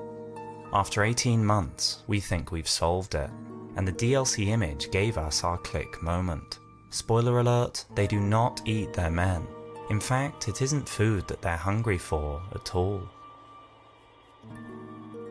When we ride up to the village, things seem idyllic. Vendrick, yeah. The sound of laughter, picturesque windmills, sparks from a bonfire float in the air, and there are even women dancing. But as we get closer, things very quickly get creepy. The windmills are ragged and torn, and if we could smell as we play, the bonfires wouldn't smell like wood smoke. The laughter isn't happy, it's just wrong. The blue-hooded virgins are the focus of the festival, but they look more gruesome than an Eternal City giant corpse. And then, once we enter the village proper, their rabid dogs attack us. So we realise, painfully, that this festival is a bloody one. These women wear many colours, dance madly, have rabid canines ready to defend them, worship a serial killer, and don't seem to care about any other men. Disturb their trance, and their eyes light up in a bloody rage. They will stop the fun and kill the uninvited guest. But being killed in Elden Ring is to be expected. These women get much creepier. The weapons they wield are made from human bones. They lick these weapons after they have cut their enemies down, and the festival bonfires are piled high with the bodies of their men. A ghost tells us their fate. Killed, skinned, and thrown on the fire. Dominula means little mistress, and these women are definitely the boss. Looking at the evidence, it's tempting to call them man-eaters, but they are not man-eaters in the literal sense. So what made these ladies go bad? These women once brought in the harvest. Their repurposed weapons, sickles, are for wheat, not human flesh. They are called celebrants, but what are they celebrating? Their clothes are bloodstained, but we can still see a difference between their outfits. Some of them have blue hoods. These hoods tell us that the wearers are unmarried, or virgins, who take center stage in the festival. So, is it a celebration revolving around losing your virginity? This makes the puzzle even harder to solve. If this is the case, why are there no men to be found apart from on the bonfire? And why skin them? And why worship an apostle? What if we told you that all these things make perfect sense? There is a method to their madness. From the DLC teaser, it looks like we might travel to another time, when the windmills were not tattered, and the grain grew like a sea of gold. Yeah, I don't think the DLC actually shows the lands between, but it's probably like another like spirit realm, just because none of the architecture fully lines up. And obviously, the Erd Tree here doesn't really line up with Leyndell, or any form of Leyndell that we see. And it's also tilted like the wrong way from like this point being like the Leyndell vantage. So this would actually be more along the lines of the mountaintops angle. But anyway. The windmills were not tattered, and the grain grew like a sea of gold. Or I guess technically like the image could have just been mirrored. But anyway, we do have a bunch of like the Leyndell style moaning tombstones that are like very small, but that's a little bit strange. And like I said, we've got the Londor ringed city. No, I'm kidding. Once there was abundance, and the villagers would mill the grain for the people in the lands between. But now, the grain in the storehouses is rotten. The corpses of dead animals litter the ground nearby, and rats feed on what's left. Where once was healthy crops, the ground is barren, given over to wildflowers. So, what changed? Look up at the windmills. How do windmills work? In order to mill the grain, which gives life, a little of the wind must die. But life and death itself has been tampered with by Marika. All that cycles nature through life and death has been sealed. But if you don't want to be restrained, then we recommend NordVPN. With NordVPN, you can teleport from one country's Netflix shows to another, like a godskin bored of Faramazula warping to the Volcano Manor. Right now in the US, Netflix doesn't have the Harry Potter movies, but if you use NordVPN to warp to the UK, you can stream all 7 of the Harry Potter movies immediately. We all love dark fantasy, but sometimes we need something a bit more lighthearted too. Whether it's Ghibli or Tarantino films, no one country has the full back catalogue, but now you can finish your binge watching with a NordVPN subscription.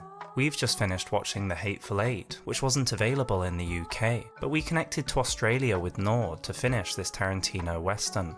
NordVPN can also help you get games cheaper, block viruses, and keep your data secure. The lore community knows from item reading, you can learn a lot from a little. It's best to keep security tight against fraud and theft. So go to nordvpn.com/Hawkshaw to get the 2-year plan with an exclusive deal plus 4 bonus months on top. It's risk-free with NordVPN's 30-day money-back guarantee. Colo said the transparent graves look sort of like the Ordina liturgical town. I would disagree with that because they're more along the lines of the kind of graves that you see around the outskirts of Leyndell between the inner and outer ramparts specifically. Now, the farmland, the windmills, the women, all of them have faded. Life must go on somehow without the nourishment of its cycles. It is unnatural. I feel thin, sort of stretched, like butter scraped over too much bread. So, the women have had enough and are turning back to the old ways.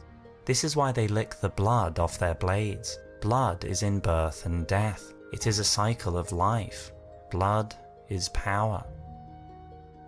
Their weapons grant trace amounts of runes upon landing attacks, just as they take life. And they wear many colours, turning away from the ruling one true god to the many pagan gods of the past. And so they worship the apostle of the Gloam-Eyed Queen, the deliverer of death, which in turn gives the nourishment for new life. It's vitality that they crave, for without true death it has been robbed from them. Look at the women's faces. They may be virgins, but they are no longer the young maids they once were. Kite Tails noticed that the nearby robe of a dead noble is a much brighter blue than the stunning blue of the maiden's hood. How faded their hoods are. They must have been craving that this festival reach its climax for many, many years. And now we can understand the women of Dominula. Because when Marika sealed death, all the parts of the cycles of death were affected. Look at the flowers they decorate the crucifix with. Life from death. The crucifix has been turned into a maypole. And on that bed there was a girl, and on that girl there was a man, and from that man there was a seed, and from... There we go with the Wicker Man reference in the chat, yeah. that seed there was a boy, and from that boy there was a man, and for that man there was a grave, and from that grave there grew a tree.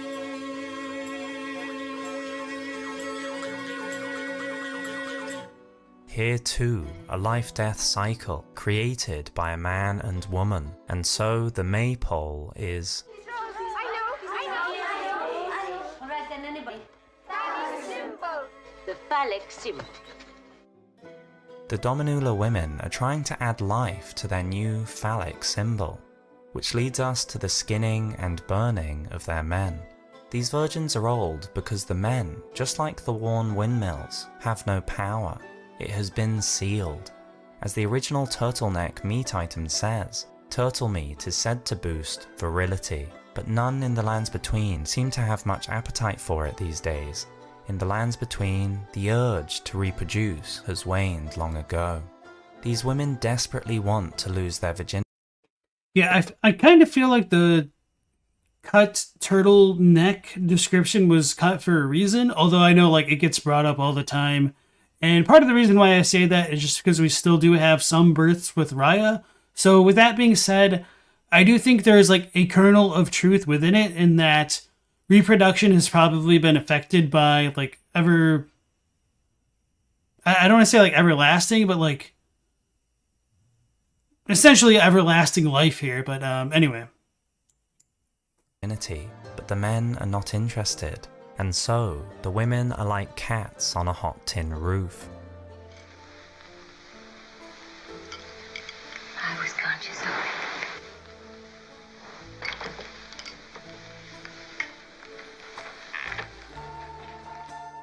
And so the women skin their men because the snake skins itself to be born anew.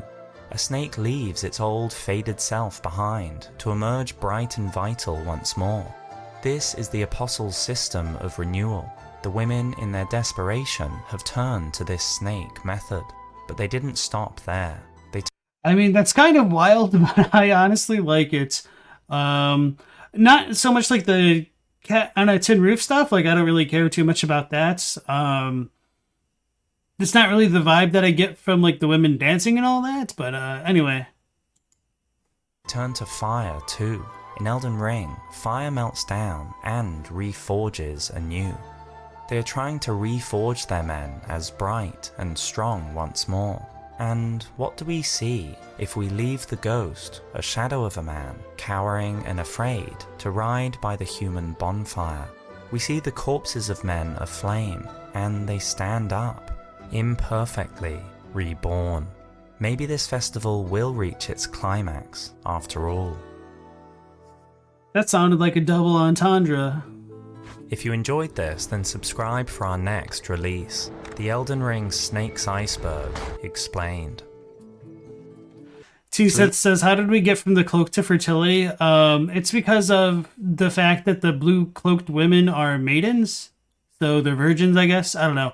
It's a little bit of a stretch, I think, but setting that aside, he had mentioned something about these polls, and I wanted to like re-listen. Okay. Death. All the parts of the cycles of death were affected. Look at the flowers they decorate the crucifix with. Okay, yeah, I just wanted to make sure he did call this a crucifix. So, it is interesting that they do have like these kind of crucifixes in the village. They're what we have like bodies strung up when we first get out of Limgrave, or not out of Limgrave, out of the stranded graveyard. And I think some of those bodies are burned, maybe not. And they like kind of wake up at night and start screaming, which is really weird. But I guess, yeah, the fact that these things don't have bodies on them could lend into that idea of rebirth a bit more. I don't really know how I feel about that whole like skinning things to be like a snake. Maybe there is a kernel of truth to that. However, I am very curious as to what Hawkshaw would headcanon the kind of burning, putrid, rotting corpses that we have in Caelid, in the one town to like the northwest of Caelid that's like by the smoldering wall, or even like the exploding style corpses in the jail tunnel. So anyway. Yeah, maiden doesn't have to mean virgin. Yeah, definitely a Hawkshaw video. Yeah. I would agree. I think he's just kind of like leaning on the idea of them being young maidens, and therefore they must be virgins. And also, it might have to tie in more with like the midsummer festivals or like sacrificing virgins. Maybe they're just trying to rely on those kind of readings. So many entendres, so little time. Yeah, so this one is like, it does kind of mean like young maiden from what I can understand, but either way. All right. So anyway, I think that was an interesting idea. I really like that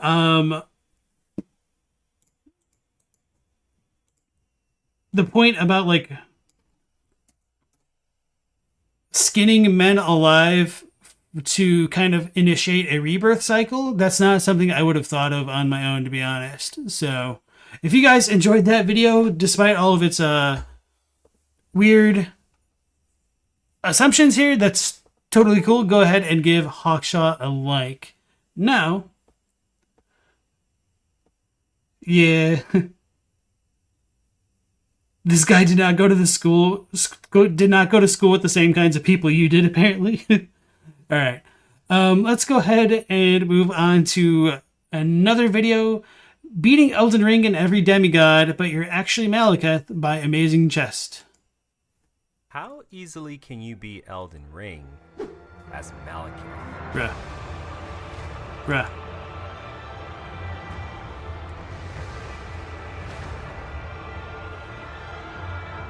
According to the game's lore, Maliketh is one of the strongest bosses of all time, and in this video I'll be taking control of him and using him to fight some of the game's most difficult bosses. The rules of this challenge are simple. We play on max new game difficulty, and this video will not end until we've defeated every demigod. While I was recording this, I discovered 3 unreleased attacks that Maliketh never actually uses in his boss fight, so stick around until the end if you want to see those. Before we begin, this video is sponsored by King Arthur Legends Rise, a squad-based RPG available on both PC and mobile. A brand new trailer just dropped for this game at the Summer Game Fest, and it looks absolutely amazing. You can upgrade weapons. I'll be honest, whenever I see a game that is like simultaneously advertised for mobile, like my enthusiasm just like plummets, just because I know like how much more limited it'll be by association.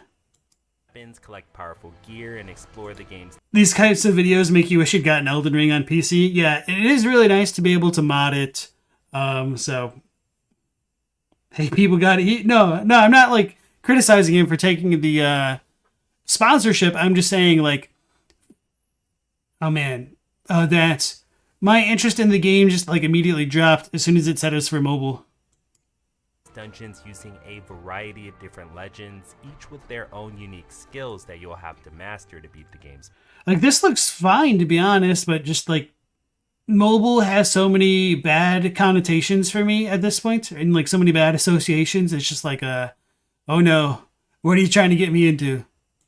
Bosses. Because it was developed in Unreal Engine 5, this game is visually stunning and every single fight looks phenomenal. If combat isn't your thing, then you can also play through the game's story, which currently features some solid voice acting. The best thing about this game though is the fact that it's free, so use my link below to pre-register for the open beta, which starts on June 29th. Doing so will get you some huge launch day rewards, and you don't want to miss out on those. Alright, Maliketh is extremely fast. Just look at this guy, he puts Torrent to shame. I know it's tradition, but we're actually gonna skip the Tree Sentinel for now and head right on over to Market. Now, holy crap, he actually does run faster than Torrent, it looks like. That's crazy. I know what you're thinking, this isn't really much of a challenge, and you're right, at least for now. Surprisingly, there are some tough fights in this run, and if we're gonna defeat every demigod, then we'll have to make sure we overcome these obstacles first. Margit goes down pretty easily, and that fight was a perfect example of how busted Destined Death can be. After that... Wait, how does he fit through the doors? Is his like model like smaller than the... Or like, are his hitboxes smaller than the model? I was gonna say something. Oh yeah, just keep in mind this is also New Game Plus 7, so that was actually a lot tankier of a Margit than normal. I made my way into Stormveil Castle and probably scared the crap out of Godric's guards. Eventually, I do make it over to Godric himself, and this fight goes just as well as you'd expect. As soon as it starts, I open with a Destined Death, and Godric loses like 40% of his HP. Wow, this is actually crazy. Maliketh's Roar does a ton of poise damage, so I tried to use it to break his stance, but I don't think he can actually be interrupted here. Maliketh's mobility is absolutely amazing, and I'm able to avoid most of Godric's flames before going for a Destined Death and finally getting that stance break. This video is going to be like 5 minutes long. Alright, Maliketh can't really go through fog walls, so let's just go ahead and spawn him in. Okay, I was wondering. Without the Serpent Hunter or a way to heal, Rykard is pretty much impossible for most enemies, but Maliketh is built entirely different. When I played through the game as Godfrey, the Flaming Skulls were a huge problem in this fight, but versus Maliketh, Rykard doesn't even get a chance to use them. Okay, this is creative mode. This shouldn't surprise you at all, but Rykard's massive size pretty much seals his fate in this fight, making him a prime target for Destined Death. That's crazy. Two demigods 100,000 down, I HP. made my way over to Renala, and this is usually the part where I complain about the size of this room. Considering how short this fight was though, I'll just save that for Goldfree. After solidifying my role as best boy, I decided to take on Renala, and this is when I discovered one of Maliketh's biggest weaknesses. As it turns out, Maliketh has a very large blind spot right in front of him, and this is reminiscent of when I played through the game as Radahn. If I ever figure out how to fight players as bosses in this game, then I'll definitely have to keep that in mind. Despite being one of the earlier bosses, Renala can actually hold her own, and I'm pretty surprised when she manages to get a stance break. Since she likes projectiles so much, I had to give her a taste of her own medicine. 2 great runes later, I gain access to Altus Plateau, but Makeup hits. Naked Maliketh isn't real. Naked Maliketh can't hurt you. Peeled designs will never not be hilarious. Giant dog breaks into preschool, slaughters children. Oof. You killed Rykard too quickly for him to summon the Hellish Skulls. Yeah, Rykard's one of those really weird ones where you need to stay like aggressive and posture break him at specific moments so he doesn't spawn in the skulls. Because as soon as he does, it becomes like more of a vigor check than anything else. Either that or like cheese with like Indomitable Will or whatever it is. Stop in Caelid to take on Radahn. At this point, I started to get really comfortable playing as Maliketh, but I have to make sure I don't let my guard down because Radahn's rain will destroy me without any iframes. As the god of gravity, I did find Radahn hard to put down, but that didn't stop me from sending him into phase 2. When he finally comes back down... Radahn? Are you okay? He looks like he's in pain. This doesn't feel fair at all, but what can I say? We take those. A dub is a dub. Nothing wrong. I meant in this fight. I was talking about this fight.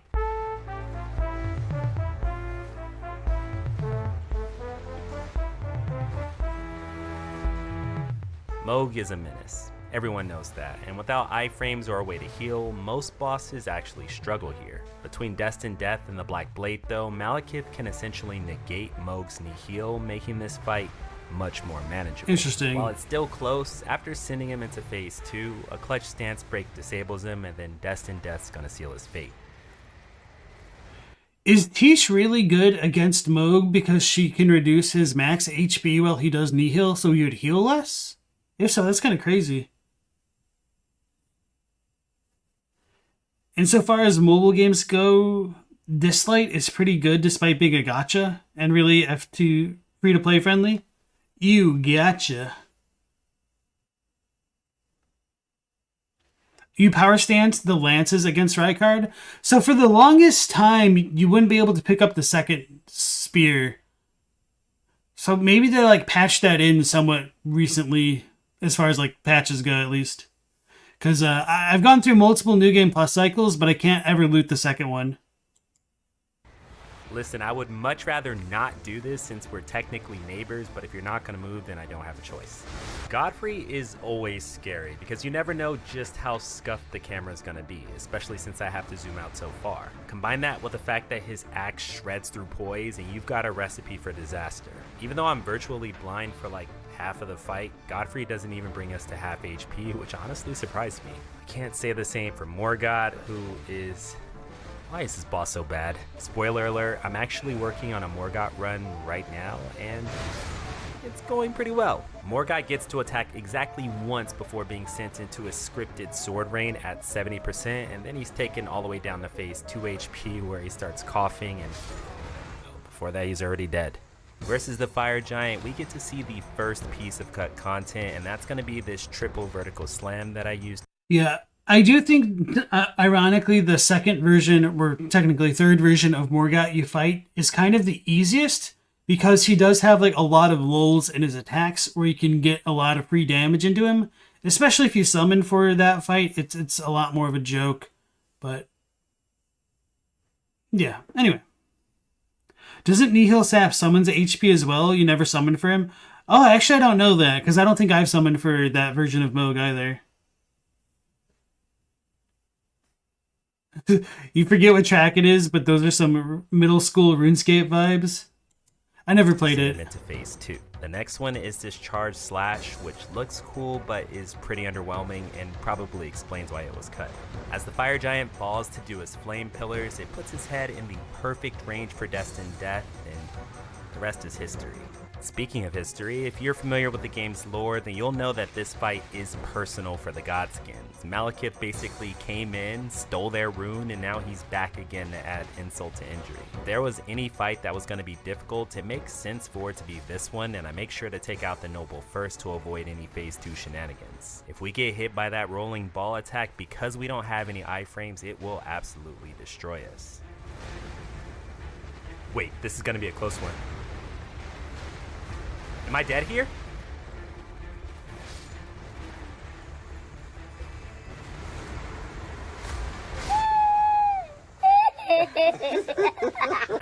I do wish I could see more of his HP, unless it's like somewhere else on the screen that I haven't seen yet. Stella hasn't played RuneScape since they were like 15, so definitely middle school, early high school emotions. You ever feel really old sometimes? Nope, never. I'm young. Literally getting away with murder. I'm able to survive with like 200 HP, just long enough to take out both Godskins. That was a close one.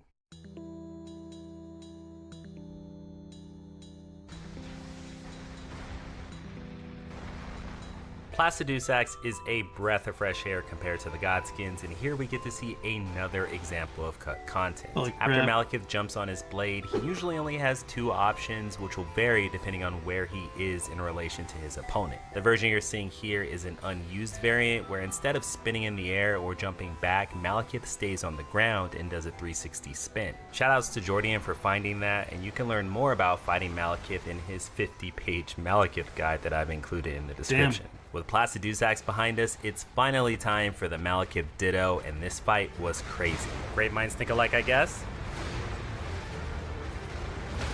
Oh! Oh, double stagger! Oh, that's his HP. It's on the character. Okay. I'm just gonna keep swinging. What else can I do here? There it is. There it is.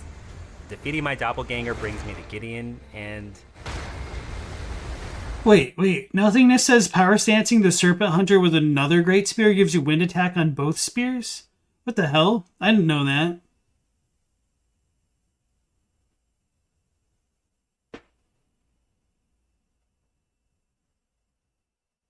Oh, Pony would like to know the etymology for the dragons naming conventions. Yeah, Placidusax and all the other ones I think are supposed to be Latin, as Teen Sith says. Or some sort of Indo-European. It's all the same, isn't it? I'm joking. While Gideon was on demon time, I paid a visit to Godfrey, and this fight is always fun. His earthquakes are usually problematic, however they can't really hit us if we're in the air. I have to admit, I thought this fight would be a lot harder since Maliketh does have such low poise by comparison, but I guess I was coping because Destined Death is just way too strong. Without his grabs, Horaloo is a shell of his former self. So somebody had mentioned this on the Discord the other day, and I didn't notice this. Well, probably because I never really used Destined Death, because it's only limited to 2 things. But apparently, Godfrey in his first form with Sirach doesn't take Destined Death damage. So if you look at his HP right now, it's still normal. But in Phase 2, when he becomes Horaloo, it gets grayed out. It does have such low poise by comparison, but I guess I was coping because... And so, yeah, there it is right there. I don't know what the actual significance of this is and why Sirach could potentially stop this. Sax is Latin for rock. Prefix rock, okay. Mighty rock, calm rock, stuff like that, yeah. Grand for grand, indeed. You notice that when you get summoned into his fight? Maybe the lion spirit is serving as a buffer, maybe. Imagine being named Big Rock. Imagine being named Rock Lee. Destined Death is just way too strong. Without his grabs, Horaloo is a shell of his former self, and the scariest thing about him is his Earthshaker. If my playthrough as Godfrey taught me anything, it's that we must avoid getting hit by that at all costs. Since Marika and Radagon are essentially the same person, by the transitive property, this means that Maliketh is fighting his half-sister, and instead of protecting the Rune of Death like I promised her, I'm now using it to overthrow her Golden Order, despite it. The weird thing is, I thought Radagon was actually affected by Destined Death, because I think I took footage of that like this weekend, and so was the Elden Beast, which was really surprising to me. Why am I talking smack on Rock Lee? Because of his name. Have you not heard it? Its emotional weight. This fight is actually, the saxophone is named after a person, but I could tell you're joking. Completely one-sided, and the reason why is because of our massive holy absorption. Ironically, Radagon falls right in the middle of his iconic Elden Ring attack, and that brings us over to the Elden Beast. Maliketh gets hit by some attacks that would normally destroy a boss, but because I'm Maliketh, I hardly take anything at all. While the Elden Beast does have much more health than we do, Destined Death renders it completely useless, and now we can say we've defeated a god. If my math is correct, then there is only one demigod remaining, but to really push Maliketh's limits, I did something I haven't done since my Melina run. On paper, I think this is a really even fight, and while we aren't necessarily weak to lightning, it still inflicts a ton of poise damage, and that means getting stance broken often. Normally, you do have to worry about Death Blight in this fight, but thanks to our boss privilege, we're actually immune. Because Fortisax isn't too mobile, Destined Death completely destroys him, and before long I found myself in the Haley tree. In a way, Maliketh is the antithesis to Melina. While her blade restores life, ours takes it away. I won't get too deep on you since this is just a boss playthrough, but the symbolism is palpable. When Melina goes for Waterfowl, I take to the skies for what has to be the most cinematic moment of this entire playthrough. Because she's so small, I do have trouble hitting her at times, but Maliketh's roar keeps her in one place. In phase 2, Melina brings me down to about a third of my HP, and what you're witnessing is the unbridled power of Destined Death. In the end, this was probably the easiest playthrough I have ever done, but don't worry, because the next one is going to be much more difficult. Hopefully you enjoyed the video. If you want to see me do There this you go, as more Got got next, then go ahead and leave a like, or if you're just bored and want to watch something else, then I highly recommend this video where I hosted a $2,500 speedrun in Sekiro. Yeah, so I think this is my first amazing chest video that was very entertaining with the naked Maliketh, obviously, the noodle puppy. So let's go ahead and link it into chat if you guys want to give them a like. I don't really typically watch this style of content, but I figured it'd be a nice change of pace for the stream. All right, so we have a little bit of time left, and we will get to this final video, it looks like, by natiscool. It's the Elden Ring, The Killer Who Got Away. I think Mindspatch might have recommended this one for stream, but apparently it's like a murder mystery. I don't really have any idea of what this is about, to be honest.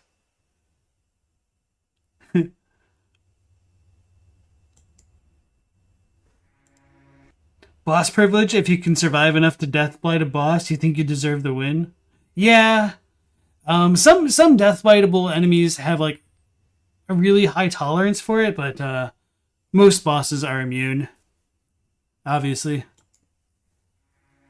The Lands Between displays a tapestry of its history. The debris of once grand structures. The scars of ancient rituals. Even the grisly murders committed in the Lands Between leave their story scattered around the land.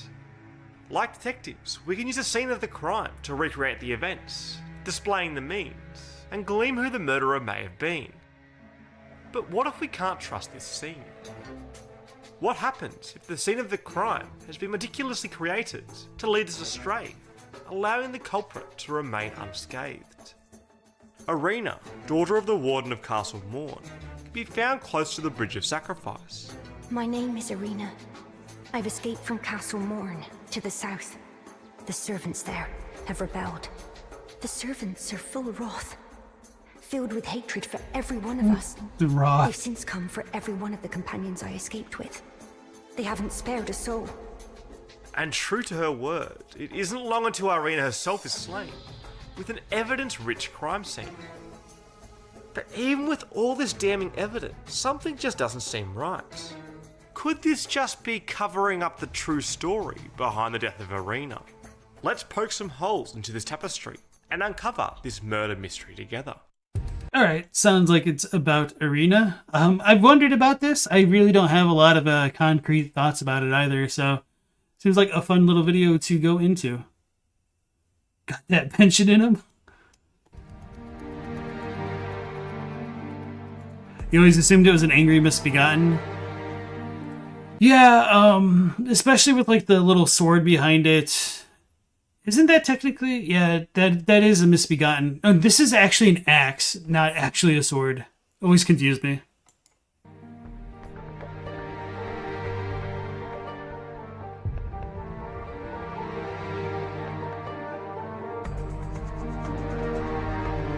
Who murdered Irina? Who done it?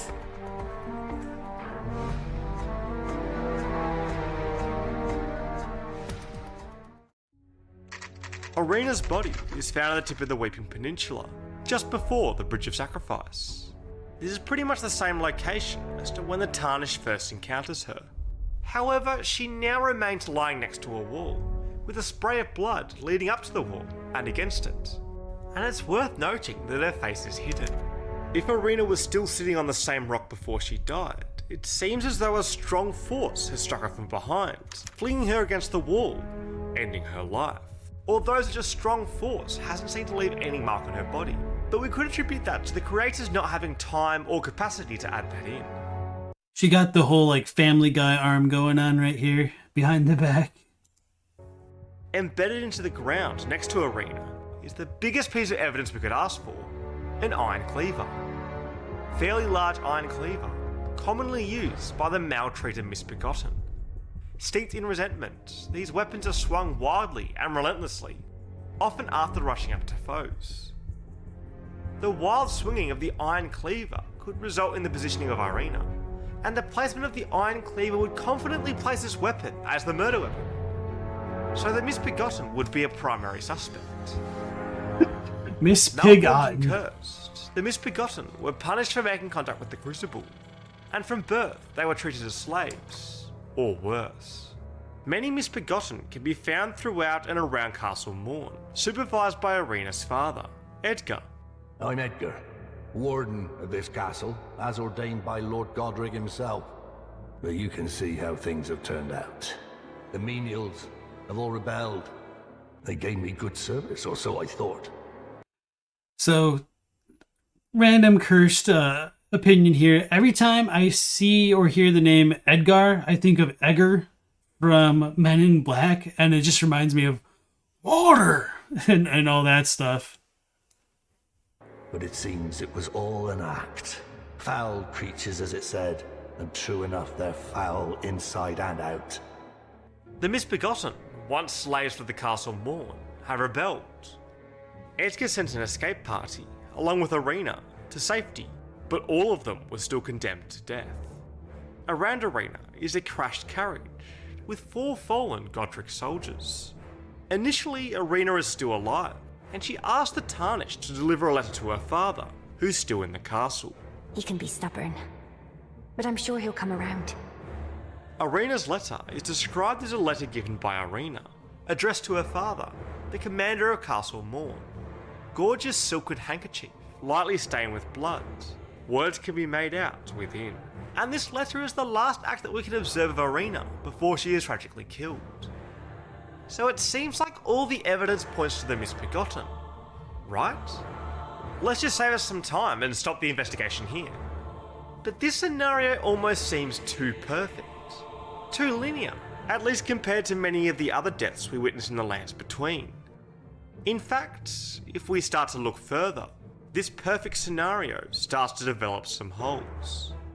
When Edgar receives Irina's bloody letter, he states that he'll come for her after he's ensured the treasured Sword of Morn doesn't fall into the wrong hands. This sword is the Grafted Blade Greatsword.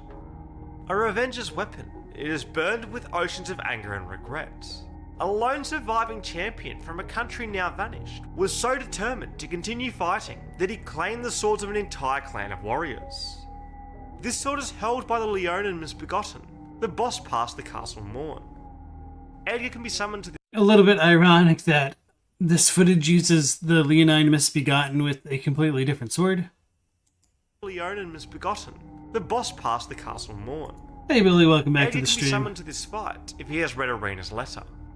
And once the Leonin Misbegotten has been defeated, Edgar returns to Irina, but finds that she has passed. How could this be? My daughter deserved better. The fault lies with me. I chose duty over my daughter's safety, and that is how fate has answered. I'll find them. The foul wretches responsible for this. I'll hunt them down and exterminate every last one of them. Rest assured, Irina, it will be done. Foul wretches is a very similar wording to foul creatures that Edgar describes the Misbegotten as. So perhaps Edgar himself believes that the Misbegotten are the murderers. We later encounter Edgar at the Revenger's shack, appearing as the invader Edgar the Revenger. A trail of Misbegotten leads to a shack full of commons, and it seems that Edgar has gone mad, and even turns on the Tarnished, exasperated by his daughter's death. Is this enragement caused by Edgar's lack of peace due to revenge, or perhaps being unable to find the true murderer? Edgar the Revenger drops raw meat dumplings. Yeah, I was gonna bring this point up that like all of these corpses drop the raw meat dumplings, which are implied to be like human meat because they are found in like the living jars and they're supposed to be like the meat of champions and all that. So I have wondered whether or not the Frenzied Flame stuff is a product of like cannibalism to an extent, because we do have the Frenzied Flame Leyndell soldiers in Mount Gelmir who are like feasting on their comrades, have the Frenzy Flame eyes and all that stuff. But for some reason they are also not privy to being healed by the Frenzy Flame Stone. So for whatever reason, it's only like commoners who get healed along with the Tarnished when you become the Lord of Frenzied Flame. Yummers. Hey Sarcastic, nice to have you again.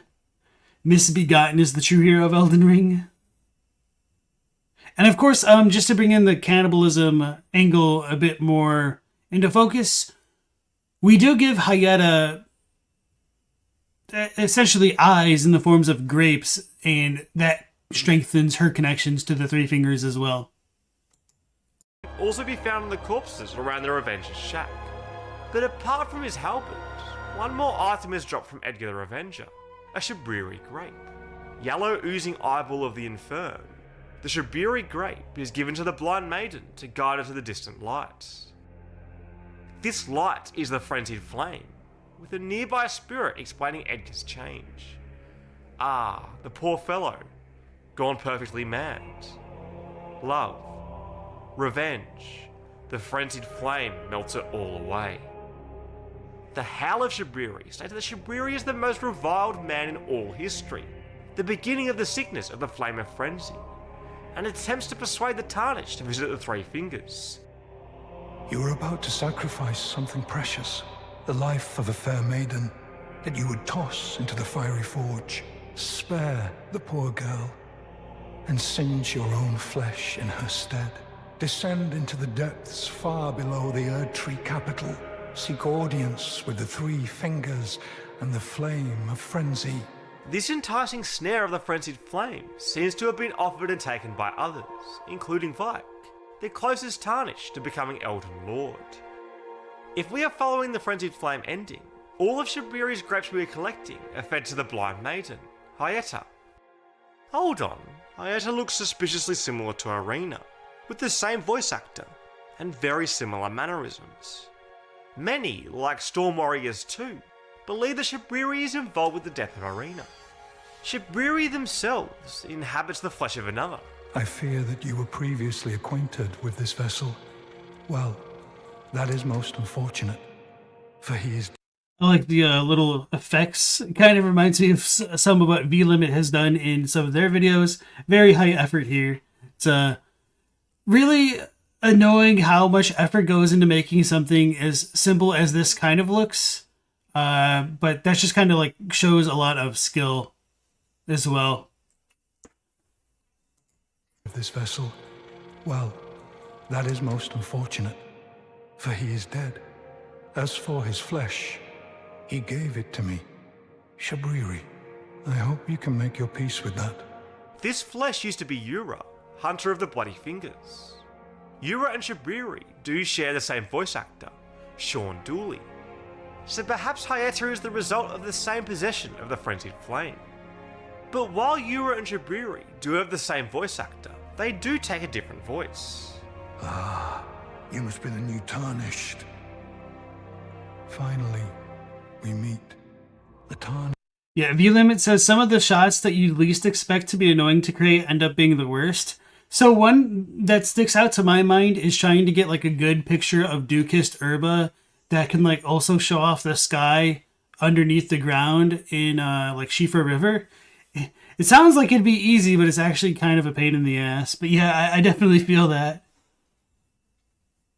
The dead guy gave consent, don't worry. Lord be Lord. But Hyeta and Irina seem a lot more similar. Hello? Is somebody there? Might I bend your ear for a moment, please? Hello? Is somebody there? My name is Hyeta, and I'm journeying in search of the distant light. And if Hyeta was truly Irina, then why is Irina's body still present at the Weeping Peninsula? So maybe Shabriri isn't involved in the murder of Irina. One individual who has a stronger taste for maidens is White Mask Vare. Vare wishes to induct the Tarnished to become a Knight of the Luminary Moog, the Lord of the Blood. This induction usually requires the killing of one's own maiden, or if one isn't available, the blood of any maiden. I was wondering if he was going to bring this up. I mean, I kind of didn't expect it because it seems a little bit incidental, but alright, I'll let them go into the point then. Irina is dressed in a very similar fashion to maidens. And if the Hold on, that just looks so goofy. Hold on. Irina is dressed in a very similar fashion to How big is her head? Feels like you should have like shrunk this down or like brought it down a bit further. It just looks really funny like this. maidens. And if the Tarnish was to slay Irina before we deliver her letter, we can actually obtain her blood. So could her murder have been for another anointment, either through Vare, acting on as a test for maidens, or Irina's paired Tarnished, sacrificing her to become a knight of the Mogwin dynasty? I don't think Irina was technically even a finger maiden, so I don't think she should have had a paired maiden, but nonetheless, well, I guess if you can get the exaltation, maybe that counts. Because you can't get the Lord of Blood's exaltation from Millicent, which is, I mean, I guess it makes sense, but I don't know. A maiden's blood could actually be a key piece of evidence that we may have glossed over. We've established that Irina's blood can be used to anoint the Lord of the Blood's favour. I guess one thing that is worth noting is that if you do not kill Irina yourself, I'm pretty confident you cannot get the Lord of Blood's exaltation. I think you need to do it directly. But I might be wrong, and or they might have like patched things since I tested. Other maidens' blood can also be used to soak the cloth. One is a deceased maiden found in the Chapel of Anticipation, whose crime scene we've examined before. And another dead maiden's blood can be used at the Church of Inhibition, at the Liurnia of the Lakes. A fourth option, Hyeta, can also be slain, with her blood being used to soak this cloth. But what's interesting is that after Irina has been murdered by anyone other than the Tarnished, her blood cannot be used. Okay. Could this be a developer oversight? But other maidens who have not died by the hand of the Tarnished can be used. What if this corpse is not actually a maiden? Right. Maybe this corpse actually isn't Irina at all. What's strange is that we can examine this body and it states that she's dead. Normally when characters die in Elden Ring, they drop items, commonly bell bearings if they're a merchant. And the dropped items on an individual is a common indicator for their death. But Irina doesn't drop anything, she could just be examined. With a simple word. Alright, VLimit also had an old video where they claim she doesn't apply for the exaltation, but that's because you need to already have it in your inventory when you kill her? Okay. Huh. She's dead. So do we take this message as truth? She's dead. Who is she? Is this a different maiden? Or even a fake? Perhaps the message is just a red herring. I like that little effect of desaturating her. It'd be kind of annoying to do. Like, it's pretty straightforward, but it's a nice little touch here. And a fake. Perhaps the message is just a red herring. Optisi Art thinks the Hyeta is in fact Irina, both in body and in soul. For Hyeta to appear in the lands between, Irina needs to be killed first. But Hyeta only appears if Irina is murdered by the supposed misbegotten, not if the Tarnished kills Irina prematurely. And if Hyeta... Okay, so you're wrong on that point. So wait, what is it? Do you just need to kill Irina yourself and you'll be able to get the Lord of Blood exaltation? Or do you need to have it in your inventory and then kill her to get it? It was like Yura, being taken over by Shabriri. You'd think her corpse should disappear, like Yura's does when Shabriri disappears. But her corpse remains, laying next to the wall, with her face hidden. Is this shielded face hiding the true identity of this corpse? Andre... Oh, you said she doesn't count as a maiden, but you're wrong. She does count. Yeah, it feels bad, man, to make some of these videos that early and then just get like contradicted. Or just like for them to patch in new things to screw up previous ideas.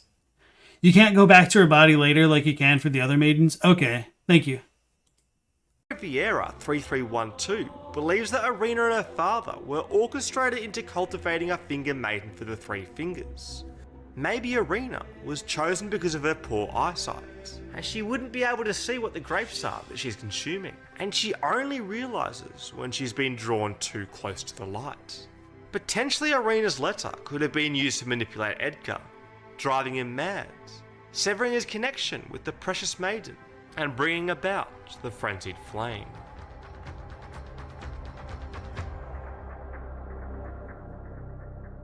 Having sifted through these narratives and theories, it's time for us to deduct the death of Irina.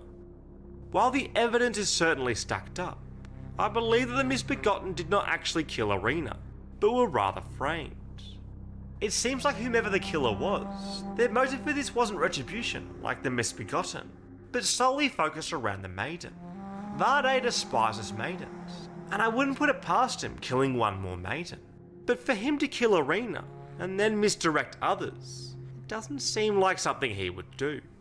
Vade would more likely show off his work, any maiden's demise, and wear it as a prideful badge of honour. It's unlikely that Hyeta could have been a frenzied flame version of Irina, like Shabriri was to Yura, due to the differences of their voices, with Yura's original body disappearing. Although Yahtzee 301 suggests that Irina's body was actually meant to be gone, with it just being a mistake that the model has remained, due to not being able to soak the Lord of Blood's favour. But I don't think From Software would be this slack with their quality. And if this was indeed a bug, then surely they would have released a patch by now. I think this mystery is by the hands of Shabriri, but not the murder of Irina. At least, not her body.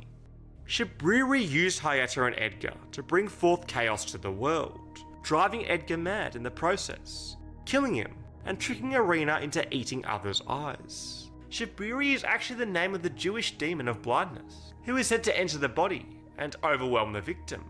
So there are many underlying similarities to Irina, Hyeta and Shabriri, enough for me to believe that Edgar and Irina are a part of Shabriri's sinister plans. What do you think happened to Irina? Was she actually killed? Or was she influenced into what Hyeta became? You guys are really digging that fan art. Still out there, waiting for their story to be revealed. Let's keep searching for leads until we uncover our next mystery. World, driving Edgar mad and the used... Yeah, that is some pretty wild fan art right there. Alright, I'm going to go ahead and link this into chat if you guys want to give it a like. I've got a couple things to say as well. Alright, there you guys go. There's a pretty cool video. I haven't really seen anything like this. Oh, it was only 2 weeks ago, so this is really interesting. I wonder what else they have on their channel that's kind of like this. Starfield, God of War. Oh, okay, we watched their iceberg video. Okay. Maybe I'll give them a sub just for the support. Okay. So, what's I going to say? I know Colo had said something earlier in chat. The Human Instrumentality Project. I missed that comment, but you said something else. Let me scroll up a little bit further.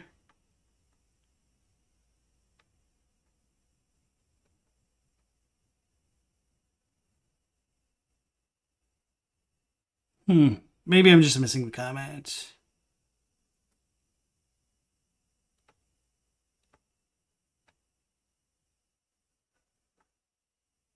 All right. Well, I don't remember what the comment was, but a couple of things that I did want to mention about Irina and Hayata specifically is that if you kill Hayata, then you can examine Irina's body. And, well, I take that back. If you go back to Irina's body, you cannot examine it anymore. So let me look some stuff up for you guys real quick.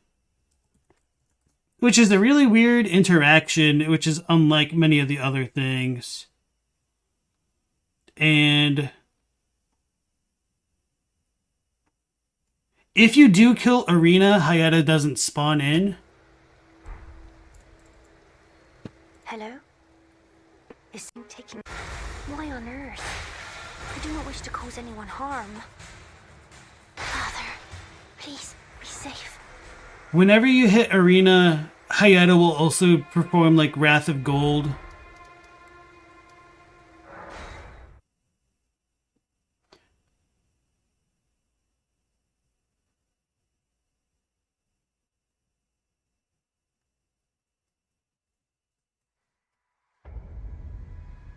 Hey look, no Hayata. Zoink Scoob. So I think I have some other stuff. One.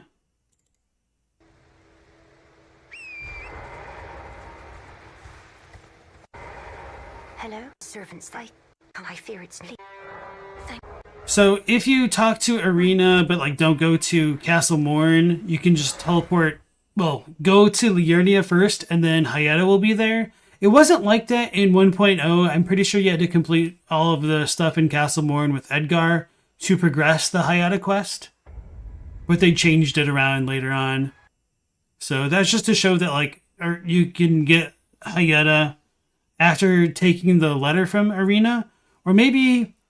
I'm pretty sure you do have to interact with Irina first to get Hayata to spawn. Let me look.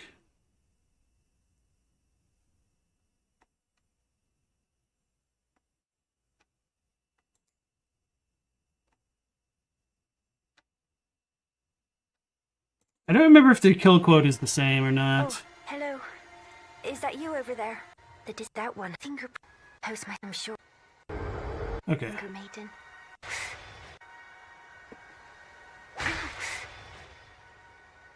What's happened to you? Please, you must stop this. Oh, bless the stars. You've chosen to reconsider. It actually took me a lot of time to set up my character to have such low HP to die. It's like a 7 HP attack, Wrath of Gold. And then I think I have an Arena one.